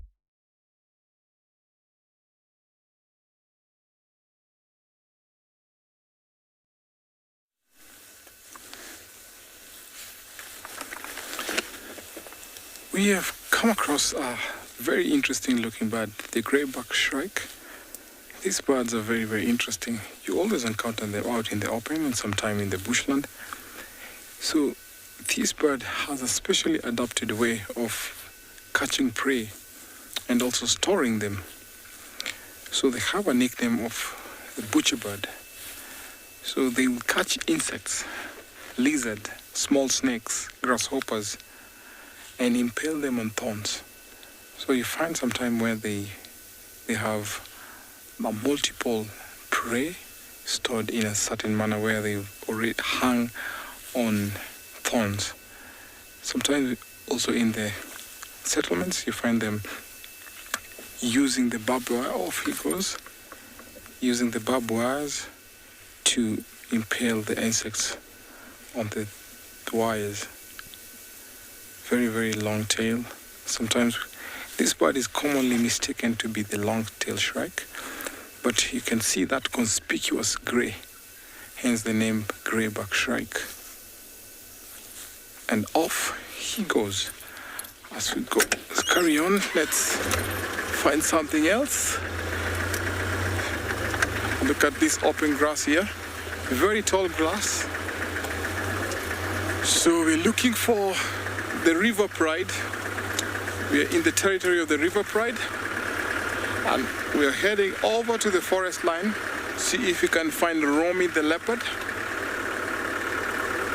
So we keep you tuned. Looks like a very, very chilly afternoon. So we are hoping that the River Pride will bring out their cubs to play. Listen, as we drive on, trying to find the River Pride, let's send you over to another safari vehicle.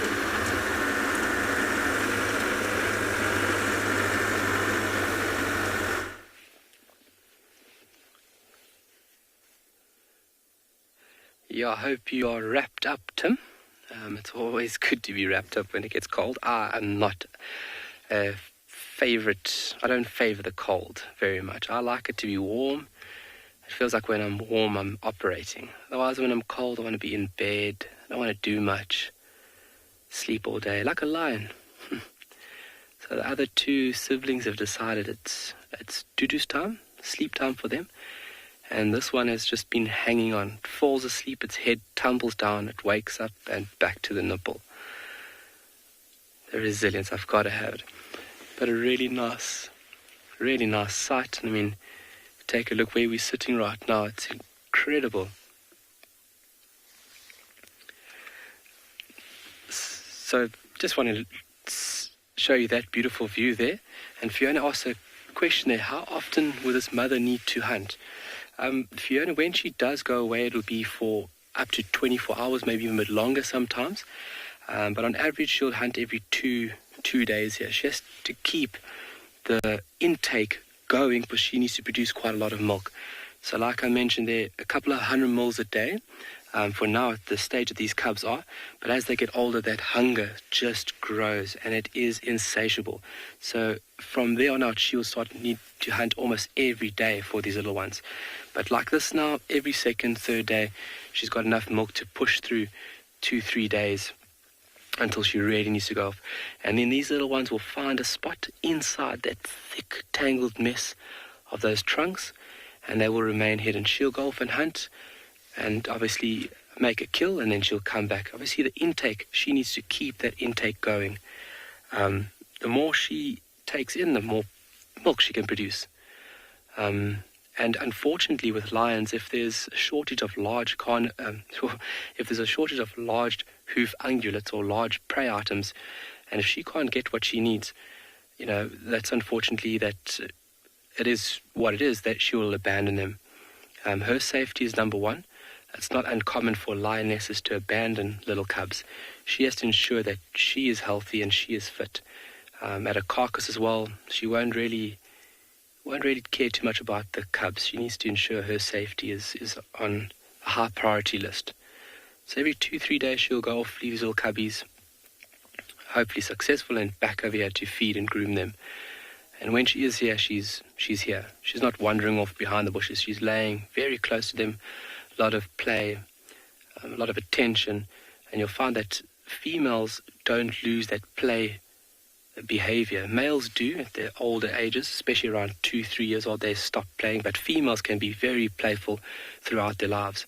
And that's obviously very important when these cubs get a little bit older, that she'll join in. She'll actually play with them and ensure that they're developing their life skills at a steady pace so that they are successful. And I mean, an experienced lioness is all what it takes. You need to have the knowledge and the understanding on how to raise these little ones, how to look after them, how to protect them. Glenn and myself were talking now, it's got to be such a scary thing. I mean, mom leaving these little ones and all the smells and all the sounds being left over here, it must be terrifying. But it is the rite of passage that these little ones need to go through. That one is asleep. It is literally asleep. Mom is also fast asleep. And it's stays like today. Cloud cover, a little bit of a breeze. It is just too perfect. Sitting here and watching these amazing animals.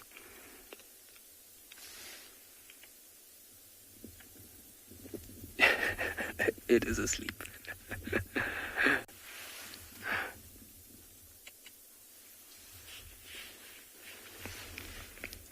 So how many lions are in this pride? So this female is one female of 9 in a pride. And there's 2 prides. There's the northern pride, which likes to occur around the northern sections of this area that we're in now. And then there's a southern pride. And they're also around about 8, 9 years old. In this specific pride, there's 4 big females and then younger males and females within that core unit. And she would be here for a little while, and then when these little ones have enough give, so to say, she will then introduce them, and that little pride will grow in numbers, which will be really nice. Introducing cubs is a very, very fun thing to see, and everybody's really curious. That's why she has to ensure that these cubs are old enough that they can stand their ground, because if there's older cubs in the pride, they tend to be a little rough and they can hurt these little ones. So she wants to ensure that they obviously develop, and once they're strong enough, that pride will grow bigger. So all in total 9 in this pride. That's excluding the males. There's 4 big males that dominate this area. It's a coalition of 4 males, and they've been recently brought into Tswalu to obviously ensure the genetic diversity of lions, especially Kalahari black mane lions. We need to do that. As in most species, you want to ensure that the genetic value, the content is extremely diverse, because if you start to interfere with the genetic pool, you have animals being susceptible to diseases. You might have, funny forms. So ensuring their safety, we have to obviously watch what happens with these prides, and keeping tabs on them is very important, and very important for the ecology of Tswalu.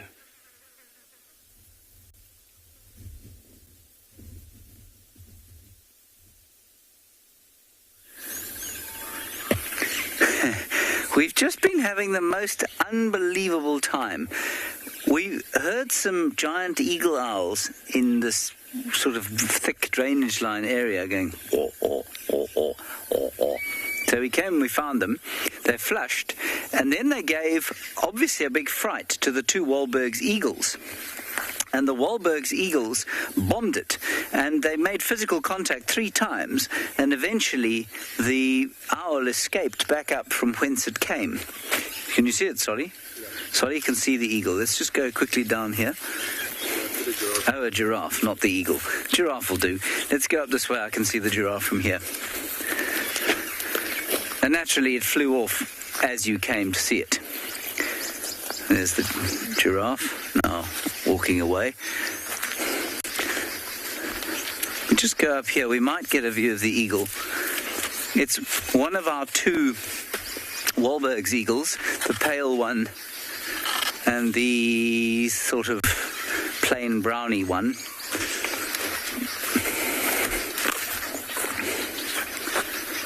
But I think they've all disappeared now. Let's have a look at those babblers instead.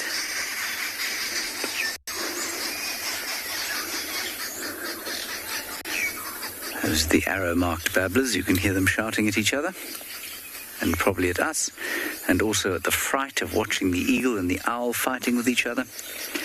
Really, very exciting stuff going on here in the avian world.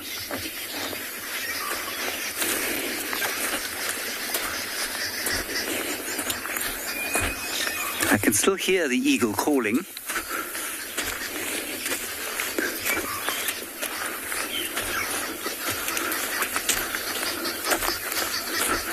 Ah, there it is. I can see it. Come hither, BK. There it flies above our heads. Did you see it? No, come this way. There's another one. Otherwise, no one will believe us. They will think we may... Oh, now they've both flown off. Oh, they're chasing the other owl. impossible to get this on screen. I think those were the starlings. We'll see if we can get another view.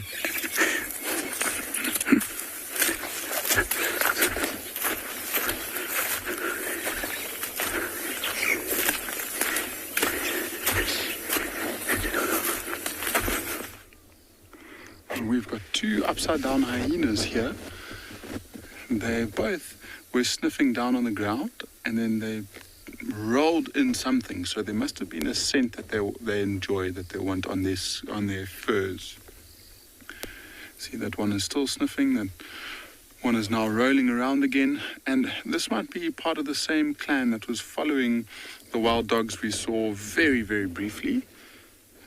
We have actually just done a big loop around the roads in this area to see if we can maybe try and predict where they were moving and see if we could see them crossing out of the area off behind those hyenas. If it is part of the same clan, I don't think these are the same two that we might have seen trailing those wild dogs when we were there briefly. Just because, I mean, they would be on the ground and they'll be wanting to try and stick with those wild dogs, because as soon as they catch something, those hyenas would want to rush in and try and steal it. But it's interesting to see they're spending so much time rolling around there, and I wonder if we can figure out what it might be that they're rolling around in.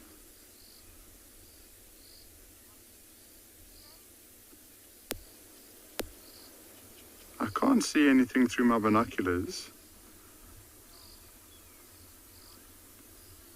And I can't really see anything on the coat of the hyena that's just stood up.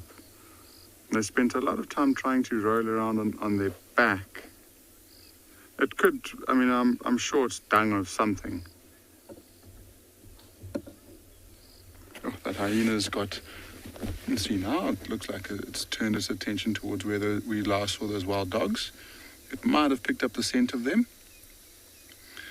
That one standing up facing to the right has got lots of scars all over its face.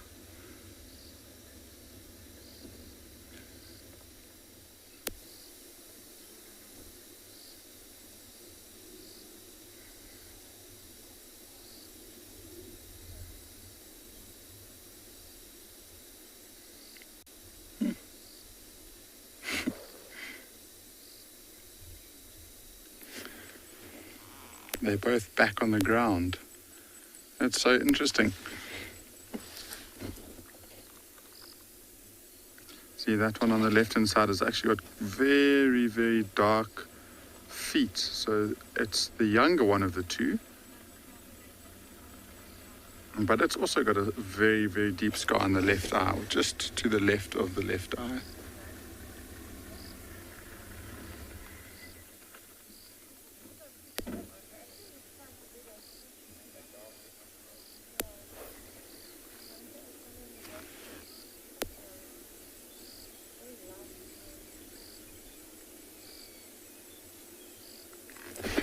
So Enoch, you've asked a good question, and a lot of it has got to do with masking their scent. And so these predators, when they see some dung, they'll roll around in that dung, I guess just to try and mask their scent a little bit. And I mean, hyenas do it. I've seen wild dogs do it. I've seen leopard do it.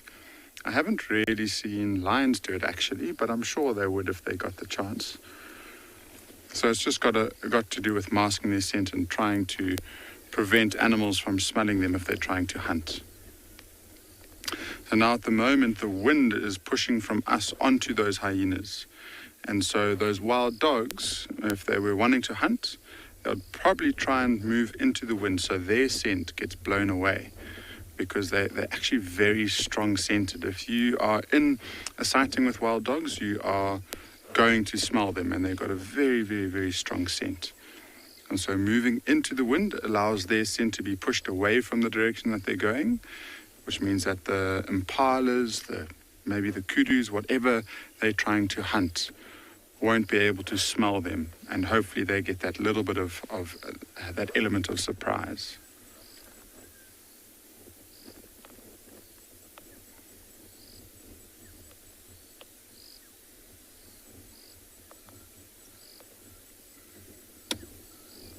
big yawn by the one on the left there.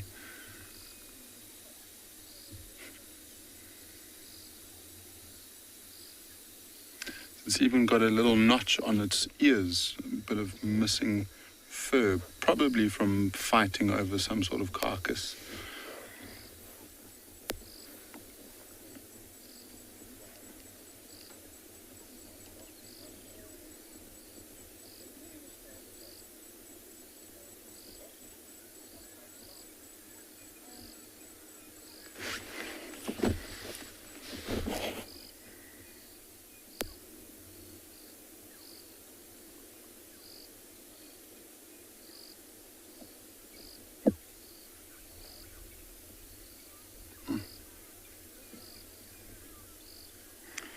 These two hyenas, the way that they're behaving, definitely happen to become aware of those wild dogs.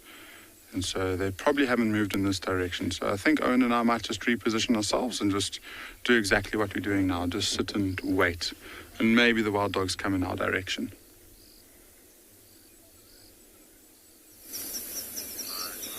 Here we have got a little group of giraffes. There are 3 of them. And I was just thinking that our experiment that we began when I was last here is bearing out.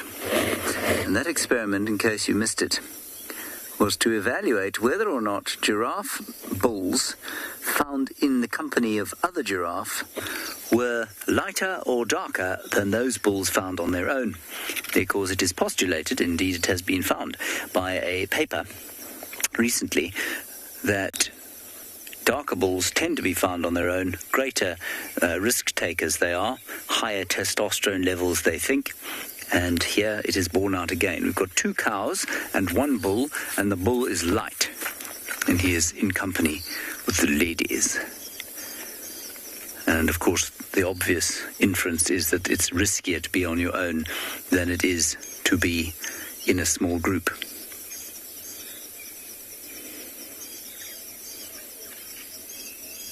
It's a most glorious afternoon. Delicious temperature. Lovely feeling of kind of thick, not quite cloying, but thick tropical type air, which makes me feel of verdance. It is a verdant day. Fertility of spring is all around us. Right, let's carry on. That giraffe sighting is what we might describe as rank average.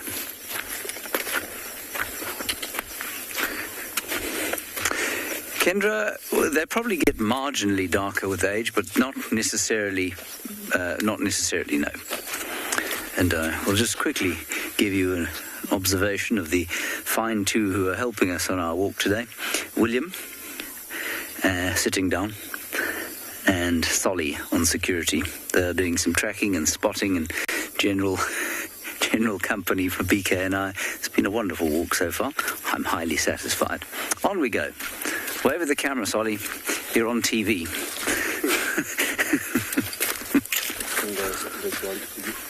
The eagle. You've got it. The owl went. Okay. All right. Solly spotted the owl and the eagle again. Let's see if we can go and find them.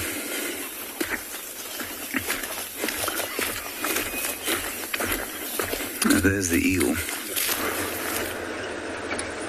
And I am looking for the leopard that James on Bushwalk had heard calling. Around the same area, they're on Ngala Cutline. But the ground's so hard from the rains, it's very difficult to see tracks. So first I went eastern Ngala on Central, because that's where they heard it. Ngala Cutline Central, and I couldn't find any tracks. Then I went west. So now I'm on Mvubu. Interestingly though, 2 days ago, I saw June walking this way towards the Mvubu Road Den. The problem was, Elise, that this road particularly is closed when it's raining because it's in a very sensitive area, and also it's got lots of twists and turns, so you can become unstable quickly. Let's see what's happening here.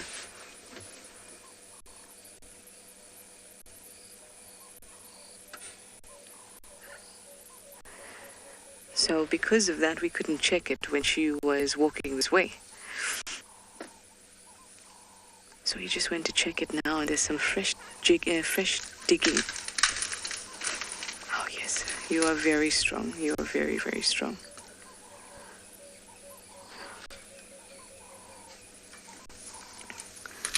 This is... Well, we'll let him display first, and then I'll tell you about what this is.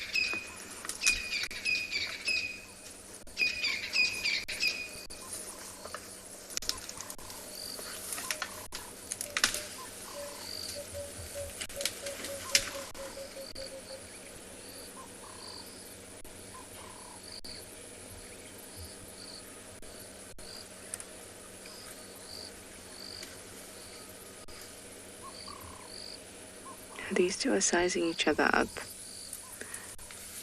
Yeah, shallow. I'm not trying.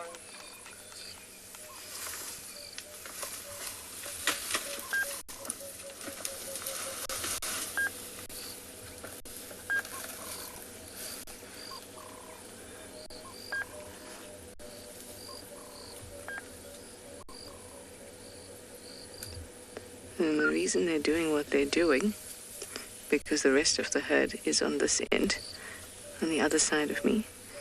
But this one's coming to cause trouble for me.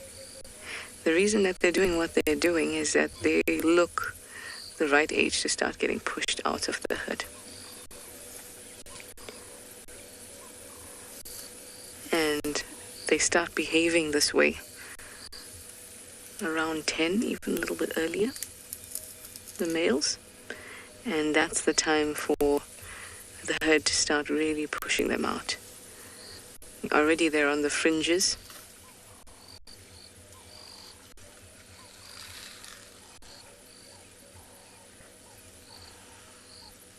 So they'll start fighting with each other, other males that are similar aged, eventually moving out.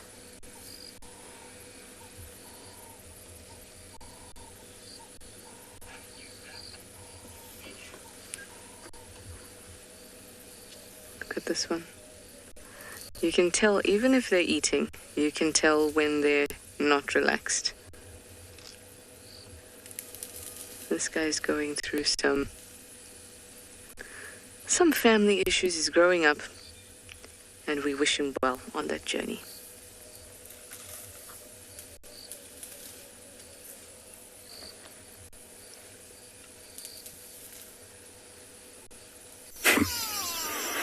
We've managed to come across the giant eagle owl. It's not a great view, but you can see him perched in a tree that he'd never normally be perched in, and he's in it because it provides him some kind of protection from the eagle which has been bombing him. And I suspect that the eagle will probably come back again. It came and sat in the tree just above his head and then flew off again. And I think that if that owl breaks cover before dark, it will be thumped on the head by the Wahlberg's eagle.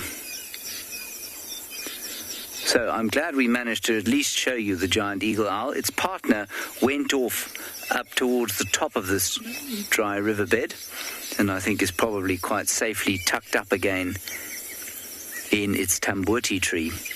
While here we've got poor old male or female, I don't know which, on its own, trying to hide in a very unsuitable tree.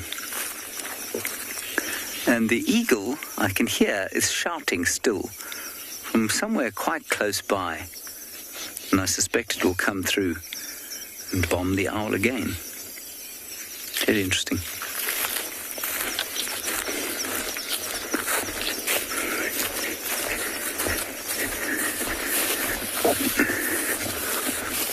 You might get a better view, but I think that owl is very much caught up in some thick bush where it can avoid the eagle.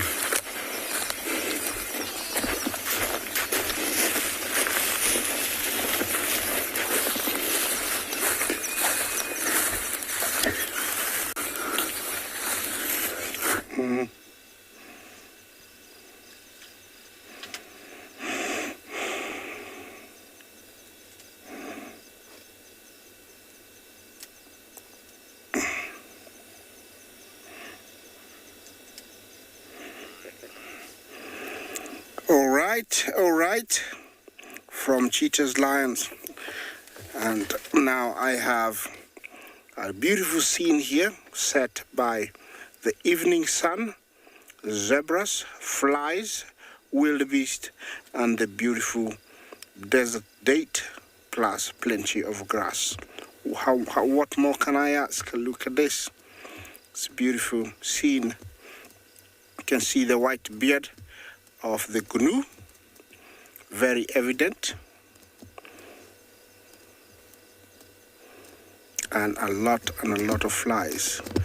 I don't know why the cattle egrets and the swallows are not here, because they would be making a kill. They'd be feasting on these little flying insects. Yeah, it is such a wonderful, setting. And these, sometimes, you have to wait until the sun goes down to find this kind of lighting. This is the photographer's paradise and also time. Oh, look at the giraffe at the back. Look at the sun. How beautiful is that? Yes. Looks like the giraffe is on a mission. Get away from the noisy wildebeest and zebra, maybe. Yeah, beautiful. Look at that. Remember to talk to us, #WildEarth. Question, comments are very welcome. Also, send in question for your kids at WildEarth TV. And we will answer you live and direct from one of our locations. Yeah, I'm loving this. I hope you're doing the same. The wildebeest here looks like they're very scattered, which is very typical when they're not going anywhere. They're eating the grass.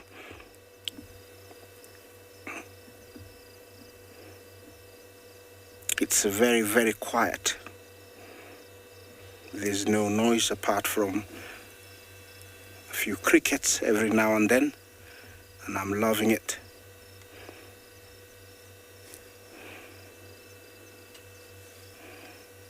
Let's see what else we have on the frame. The backdrop at the back there is the escarpment, which forms the boundary between the reserve of the triangle and human beings. That's a beautiful setting there. What else do we have, Bungay?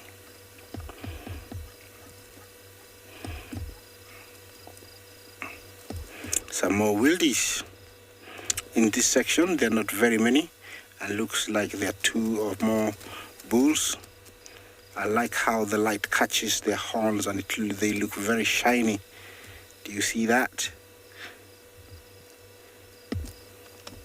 Also the texture of the tail, you can see also shiny. Yeah, that tail must be very useful with all these flies. I can't imagine being here and not knowing what a bath or a shower is. Those flies would eat you alive. And that's why they have tough skins, so that these flies don't bite through. Beautiful. Look at that.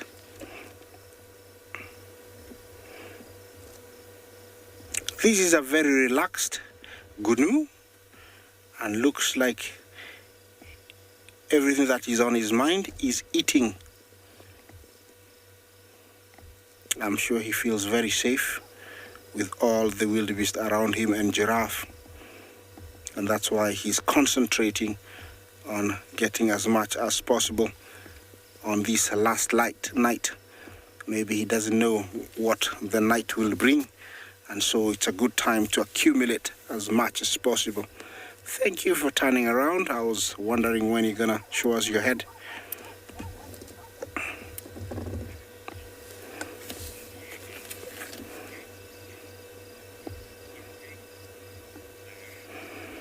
Anushka Jumbo, you want to know if wildebeest eat insects. It is not in their diet, but while trying to get the grass onto their mouths, I'm sure they do eat them unknowingly, and I don't know if they add taste to the grass or they drop the grass, but they do eat, they do eat them. And not only them, but most grazers do eat insects unknowingly. It's not part of their diet, but because they're hiding there, they're trying to get away from things like birds, these flies and insects. They stay on the grass, and the wildebeest comes and, trying to feed on the grass. It will definitely feed on them, but it's not on their diet. Anushka? Yeah, back to our beautiful evening scene. It's such an amazing setting. Who's that flying across? Looked like a heron.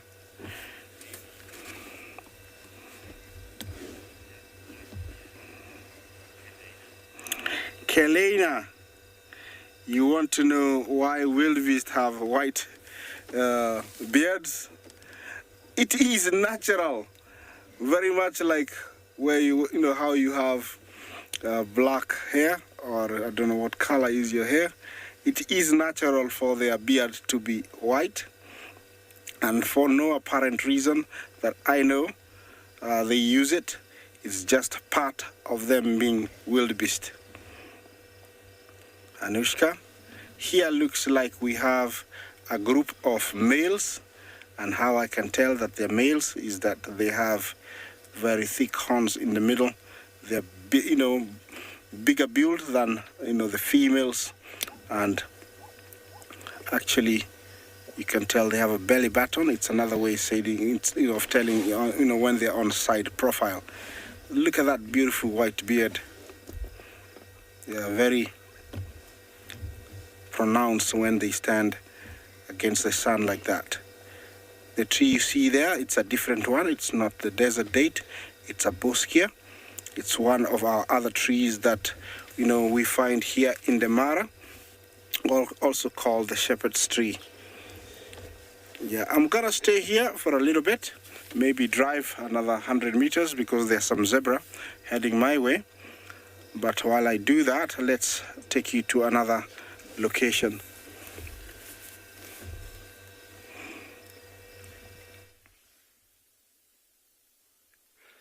I think this afternoon we'll also be gifted with a wonderful sunset. This cloud cover that we have, these stratus clouds, I'm sure are going to make for a spectacular sunset. Clouds always make sunsets a bit more dramatic. Obviously, the light hitting the top layers of the clouds itself, and then that light being illuminated down to us over here. But it really does make something a bit more interesting when you've got a bit of cloud cover. And I love clouds. Watching clouds, you'll never see the same set of clouds. It's always changing, and it's creative. It's nature being at its most creative. It's beautiful. We are just relaxing here, relaxing as the lions are relaxing. We're following the same flow. And how beautiful are those mountains? The beautiful Koronenberg mountain range, part of a big geological group called the Olifantshoek supergroup. Olifantshoek, it means elephant's corner, translated from Afrikaans, and hence the name supergroup. It's quite a large feature, and we're sitting almost on the most northern extremity of this beautiful, beautiful mountain range. And I love mountains. Oh, I love everything, actually. But what a treat. So the mountain range allowing for other inhabitants to inhabit here. very important habitat for mountain zebra.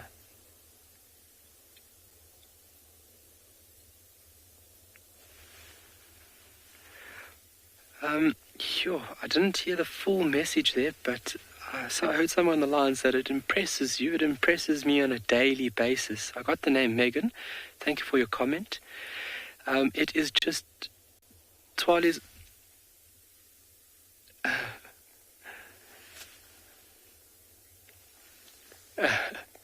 Tswalu skyscraper's always impressed you. It is very impressive. Yeah, it's just constant eye candy, I like to refer to as having different things to look at all the time. So this big auntie is out for the count. She's rolled over once, and there was one little cub that we watched it. It was on the nipple for at least 25 minutes. It moved from one nipple to the next. Mom rolled over. It rolled over with mom and went on feeding. I'm sure it must be sleeping now. So you can see the ferocious appetite. And this lady, being older and more skillful in hunting, would be a big positive factor to ensure the cub's safety from here on out. But she's designed in every manner. If you look at her, she's designed and built to be concealed. Obviously, males have a lower success rate when it comes to hunting. The females do a large majority of the hunting, and males will join when it's larger prey items such as giraffe or buffalo, really large items where you need the excess weight and power to bring down these large hoofed ungulates. Also very dangerous, so a very tricky stage, but she's got the skills necessary, I'm sure of that.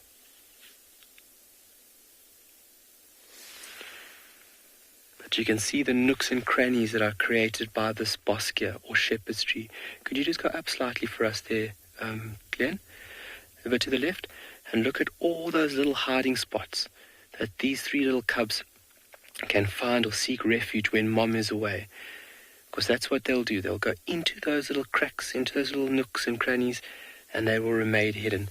Cubs at this stage could even be picked up by large raptors, such as Varro's eagle, commonly or previously known as black eagle, snake eagle, would even give it a go.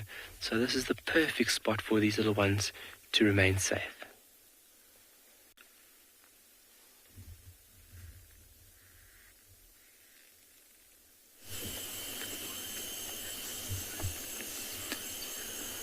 So we did some circuits around, gave Lagatha a bit of time to settle down. Remember, we had that other vehicle approaching earlier, so we left her. And look at her, she's sitting out in the open and she's panting up a storm. Look at that belly. It literally couldn't be any more full than it is right now. So she's actually moved out of the drainage line into the open where there's a bit more of a breeze. It's a very stuffy and hot afternoon, so she's not cooling down quickly. And so she needs all the breeze that she can get. And you can see she's lying on what is old farmland. So what we're right near, what I mentioned was the HQ, or like the old farm buildings. So she's lying on some of the old fields. Now cleared. It'll take a bit of time for the environment to rehabilitate itself, but she's using it to great effect. Of course, these old open areas are, prime areas for herbivores to graze, like impalas and even the nyalas, like the young male nyala that she's caught. We still haven't really seen, we can't really get a glimpse of it, but there you can see her lying out, gorgeous in the open. So you see her ears are back. Do you see that? That's not because of us. That's because she's listening to what's behind her. She's looking towards us.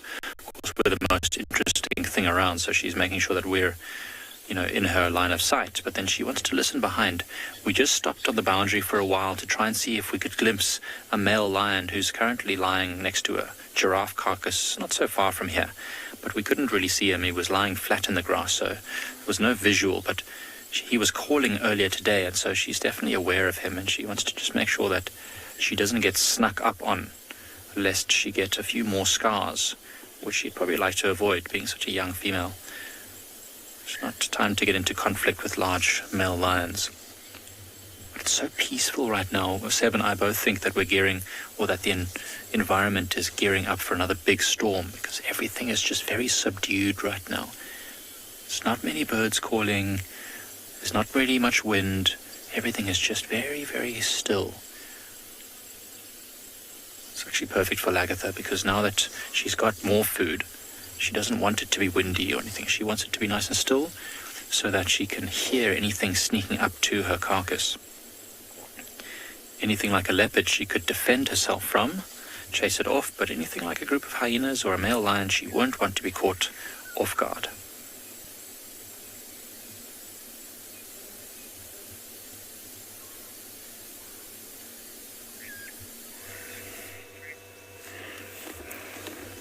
Well, I cannot resist sharing another photogenic, beautiful sunset with you. And there it is, so beautiful. And that's how our day starts to end.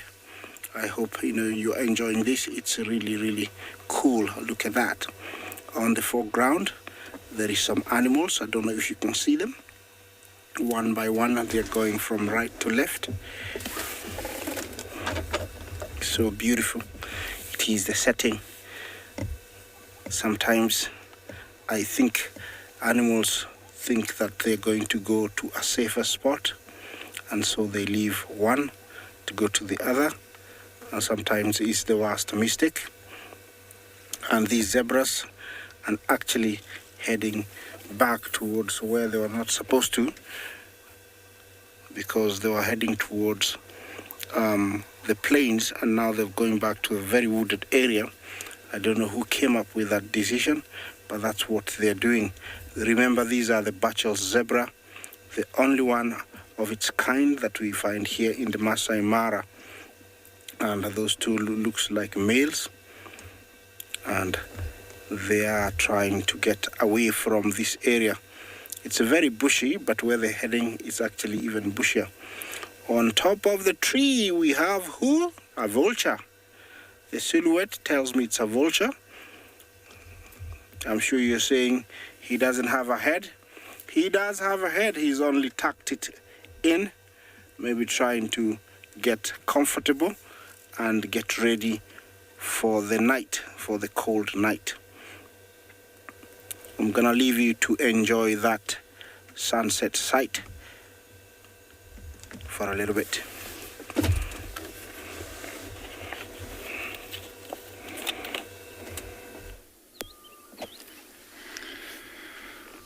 Welcome back to andBeyond and Ngala. Marna has helped us out a lot, and she's just managed to find this leopard. And she's lying in one of the biggest jackalberries that I've seen in this area. And she's looking so comfortable. Look how high she is up in the tree. To make it even more special, across the river, no more than 200 meters away, in front of us, we've got a herd of buffalo that are crossing.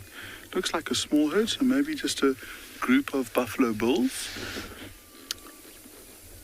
But they are crossing the river very slowly, and they've got absolutely no idea that this leopard is here.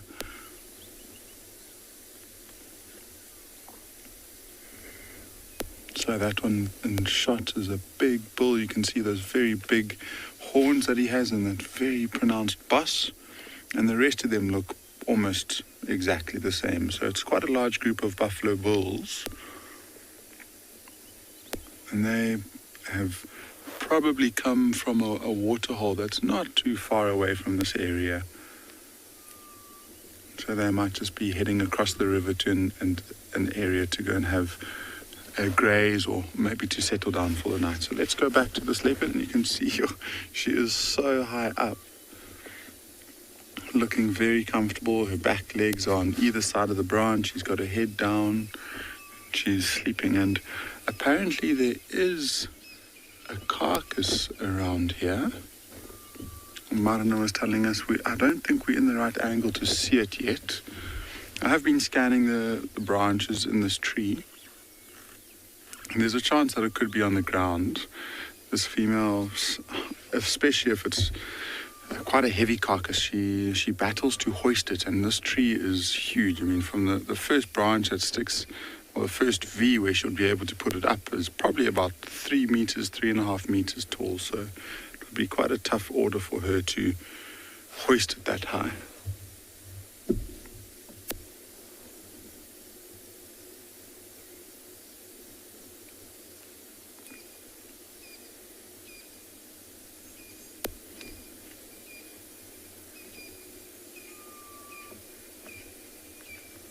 Neva, she certainly is high, and it's one of it's the lowest suitable branch for her to be resting on.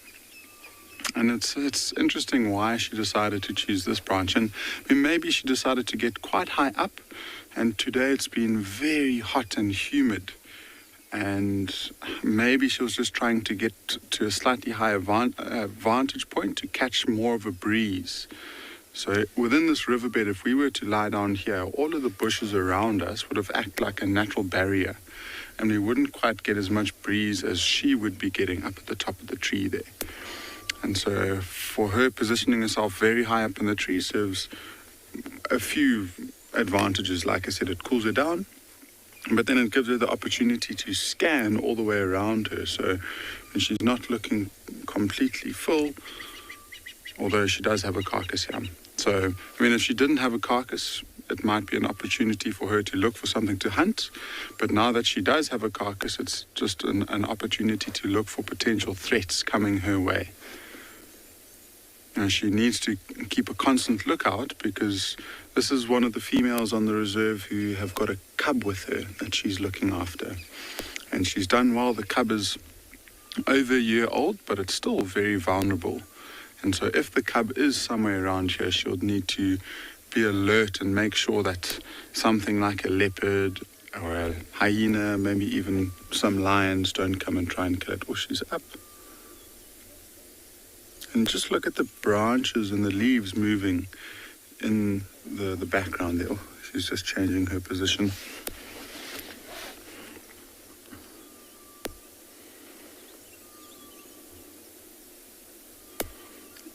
Nice of her to turn around for us.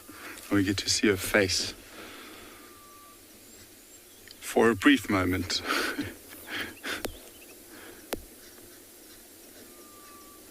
Oh, that's an interesting position for her to be lying. Almost if she falls asleep, it looks like she could roll off the branch.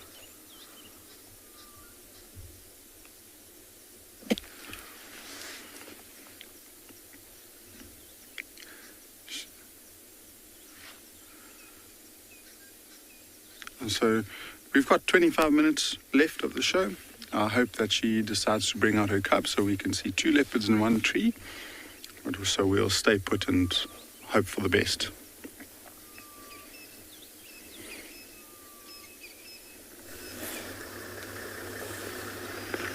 Now we've come across this ostrich that is by himself and is wandering off and making sure that he is not in danger. Look at how he's scanning and watching around. Now, relative to their eyes, ostriches have very small, teeny tiny brains.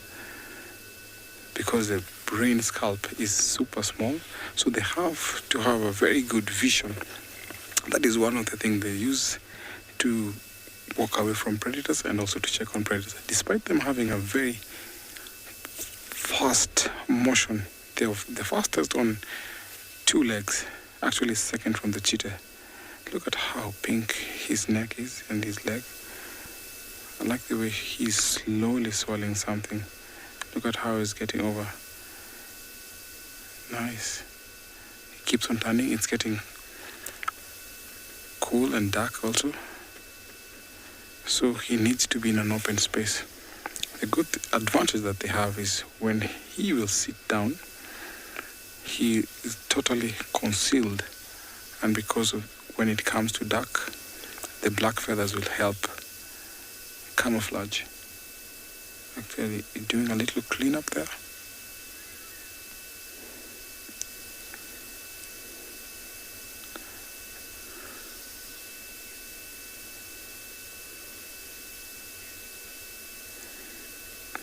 Ian, thank you so much for your question. Do ostriches sleep standing up? Sometimes they do what you call rest or sleep standing, which is not that long of a sleep, but I'll say just a little sleep or rest. But when they sit down, they can actually sleep. But generally speaking, being a vulnerable species like this, it can fall prey to lions, hyenas, cheetah, or even leopard. So they don't sleep that much. They only take short intervals to rest or to sleep. It's cleaning there. I think one of the legs needs a little scratch, clean off. Look at how dark his feathers are.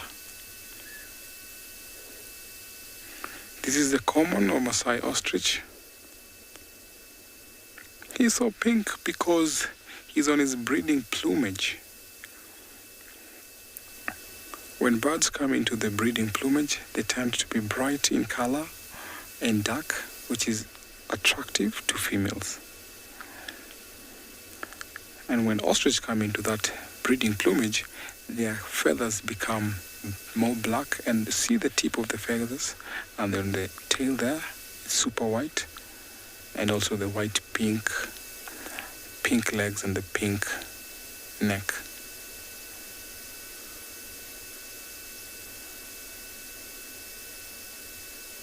He's watching over because this time lions will be coming out, hyenas will be coming out. It's time for predators to look for prey. And this guy needs to go somewhere where he can spend the entire night. Remember, we're coming to you live. #WildEarth. Comment questions on the YouTube comment section at FC. Young viewers at kids questions at wildearth.tv.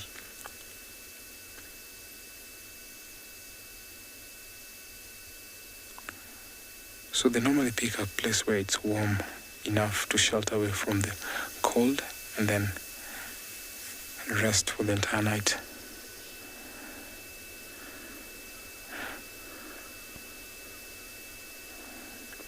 I like the way he's grooming himself.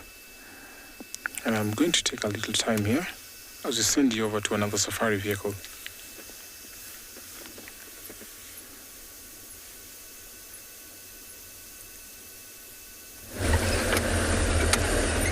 I love the color of the ostrich when it's all ready to mate. We very briefly saw some baboons, and they were also mating, also very briefly, and then they ran off into the bushes, as are most of the animals I'm seeing today. I was telling you about the Mvubu Road Den. I said to you, the last thing I said to you before we got our attention got taken by the elephants, was that there was some new digging by the big main den entrance hole. So I'm hoping that we just keep on checking, and one day we'll be there at the right time. And maybe June will be there. That'd be awesome. There was, we did see a hyena on Galago, Mvubu, and I stopped. I was hoping it was going to go to the den. But I couldn't actually recognize the hyena. Maybe it's Falco, because I'm still getting used to recognizing Falco. Maybe it was him. But then didn't go in the direction of the den, instead went to the direction of Vuyatela Dam. So I'm going to keep an eye out there. Because remember previously I saw her investigating Gwen's old den, the one cheetah cutline fire break in the southeast. So I think some possibilities there. Anyway, we're going to keep on looking for that last minute leopard. Give us some luck.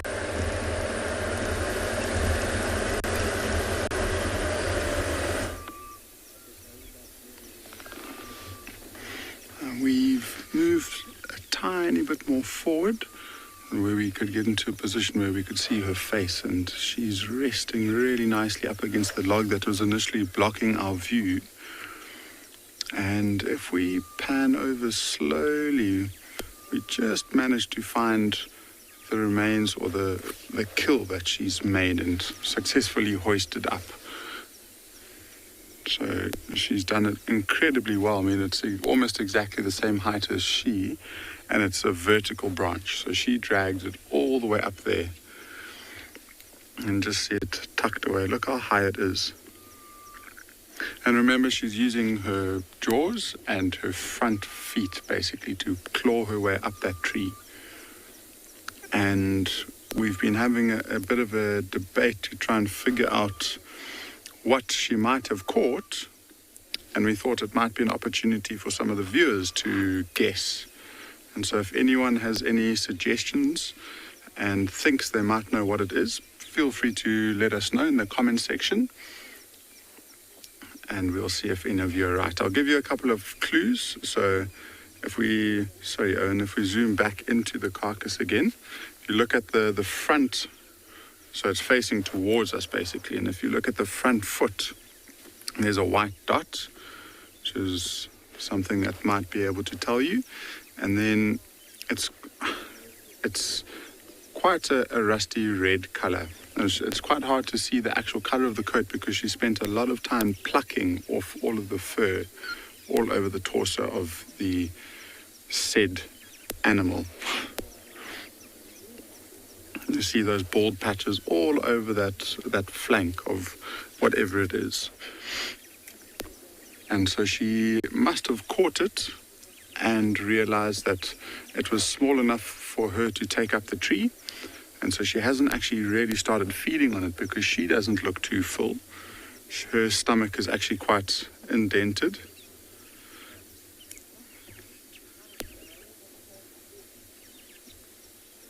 So Miva, you are disqualified because you gave us two options. You can't give us an impala or a duiker. You have to choose one. But it's neither. So unfortunately you got it wrong, but keep the answers coming in. Let's see if we can get the right answer.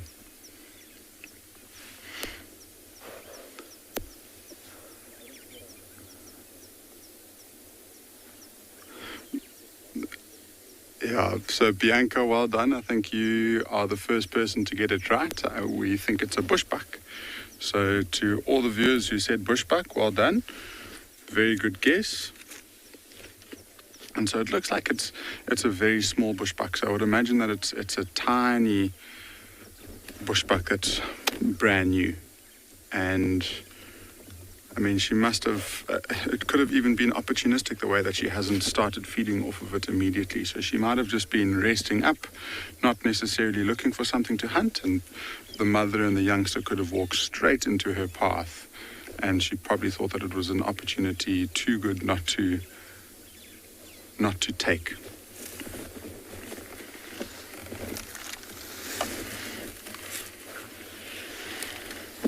So it would be awesome if we could get her to move towards the carcass and at least feed for a bit. And like I was saying, I mean, she hasn't really fed on the carcass at all. You would see that very swollen stomach if she had started feeding. But she, I think, is just enjoying this temperature dropping with the breeze. She looks very happy. I mean, that carcass is completely safe from almost anything. I think the only thing that might come in and take it away from her would potentially be another leopard.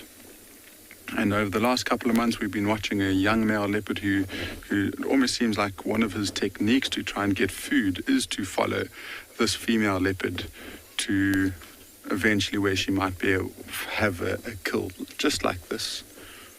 So I wouldn't be half surprised if we came back here tomorrow morning and we find a young male leopard feeding on this carcass, if it's still around. And see how heavily she's panting.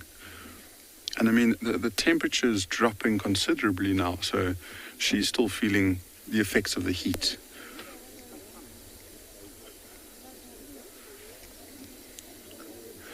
So just resting up in this tall tree, getting the breeze is exactly where she wants to be. So hopefully we get her up and moving towards that carcass.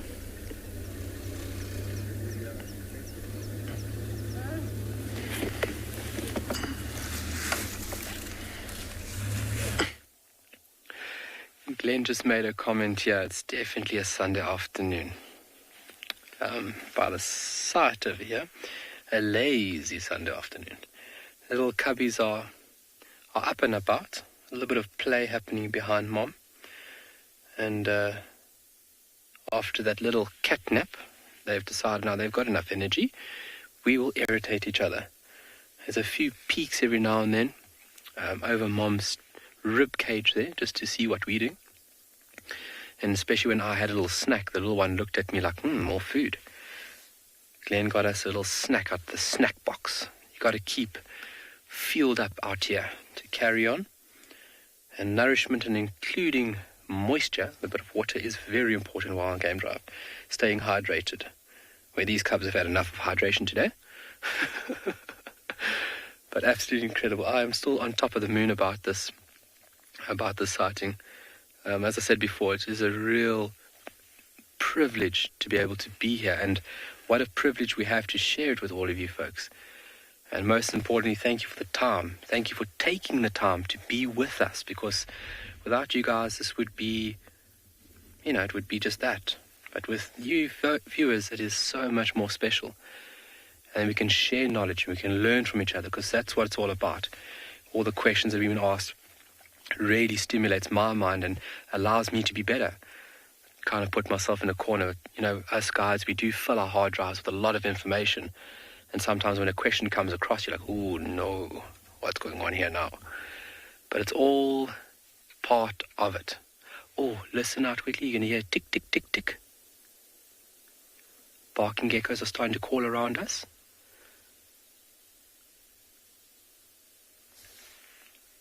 Oh, they are very active now. So they'll start settling down under the cover of darkness. They will definitely take it easy. And tonight they have safety of Mother being here. Just like I mentioned, it's not uncommon for her to leave 12, 24 hours, leave these cubs by themselves to do their thing. And anything will get their attention. Small lizards, rodents, birds, anything gets their attention. Anything that moves gets their attention at this point. So, playing with sticks, playing with each other. I don't know if you guys could just hear that. Tick, tick, tick, tick, tick, tick, tick, tick. One of the typical sounds in summer is the barking gecko. In the midst of summer here, December period, the eruption of these little geckos can almost be deafening. A typical sound of the Kalahari. And thinking about it, reptiles don't really vocalize. So, except for geckos. So hearing this amazing sound made by this tiny little gecko is something to behold. Oh, Mommy, you're in our stretch. Oh. It looks so like she's in her place when she rolls over like it. It's like, oh, okay, let me try this side. It's almost like laying in the bed and you've been laying on one side for too long and you adjust. Oh, I'm sure you guys heard that one.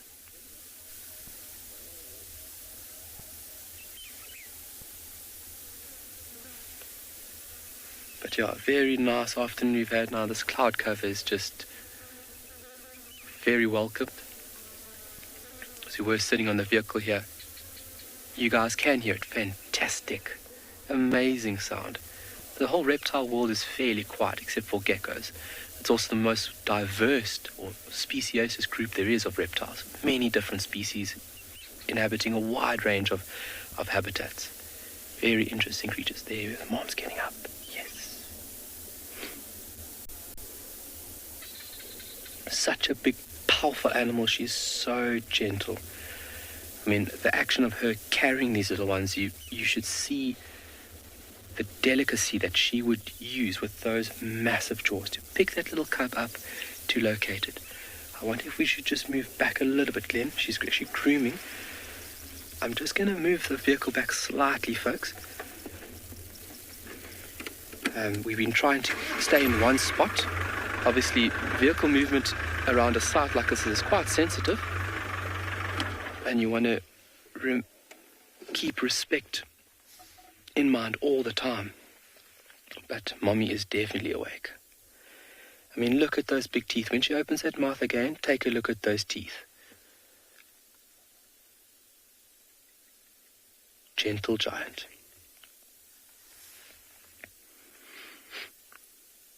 She's licking her lips like she's hungry. But a very devoted mom. And she's doing a fantastic job so far. But we'll be sure in the next coming weeks to make sure that we follow up on her and we can see the progression with these little ones. We're also going to be revisiting the mom and 3 as well, just to get an update on them. They're still somewhere down south. Look at that. So using those backward-facing barbs to remove hair or debris from her neck. Very efficient tool how she cleans herself. Good grooming session.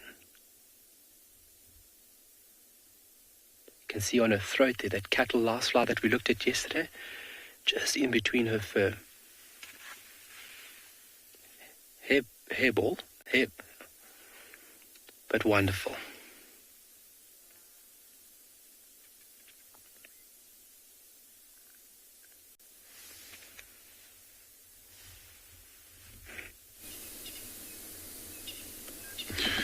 Well, I'm glad you have seen one cat that's half awake and up and moving around a little bit more. This female leopard hasn't really done too much more than what you've seen here. I think the biggest movement that she's done is she's put both of her front legs on either side of the branch.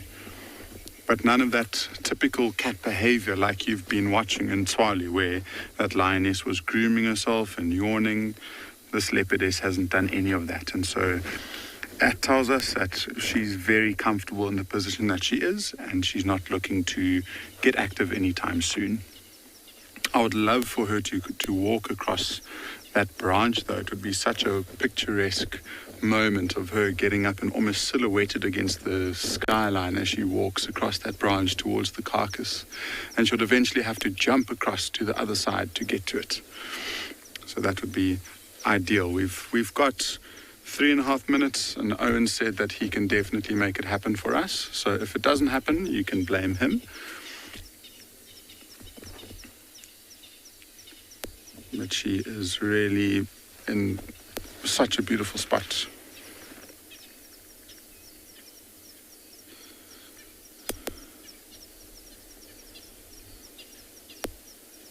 So Tove, typically not very many threats whatsoever. You know, the only potential threat would be other leopards, I would say. Just like I was saying, a young male leopard follows this particular leopard around, who's actually her brother. Yeah, half brother, I guess. They both share the same mother. And that's really the only threat to her. Otherwise, hyenas will come around and sniff around the base of the tree, and if they're lucky enough, they might pick up the scraps of the bones that she might be dropping. Lions don't have that power to weight ratio to climb a tree this high, so she's very, very safe from almost anything, barring other leopards, I would say. You know, and there's a chance that she'll get up, and because the carcass is so small, if she feeds on it, she could feed almost on the entire carcass within an hour or two.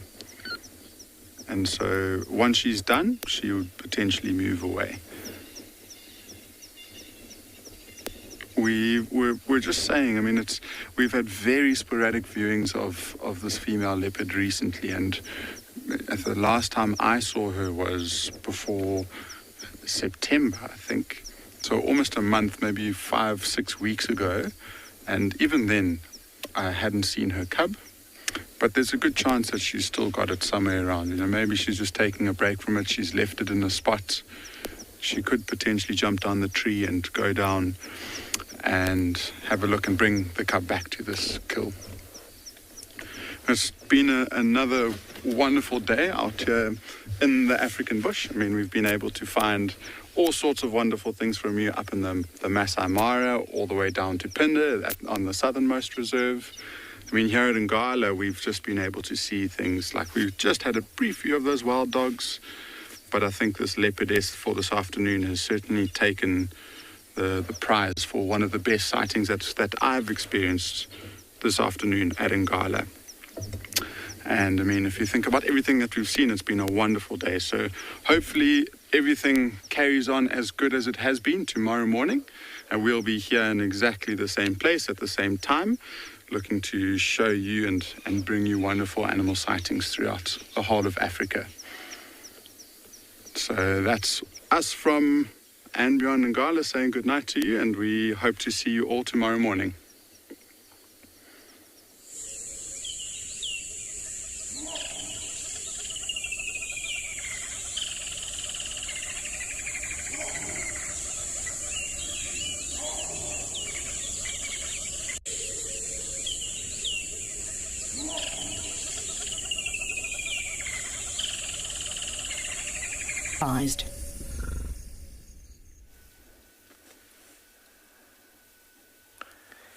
Greetings, and a very warm welcome in the Masai Mara of Kenya. We have some two lions talking here. My name is Tim, and welcome aboard to your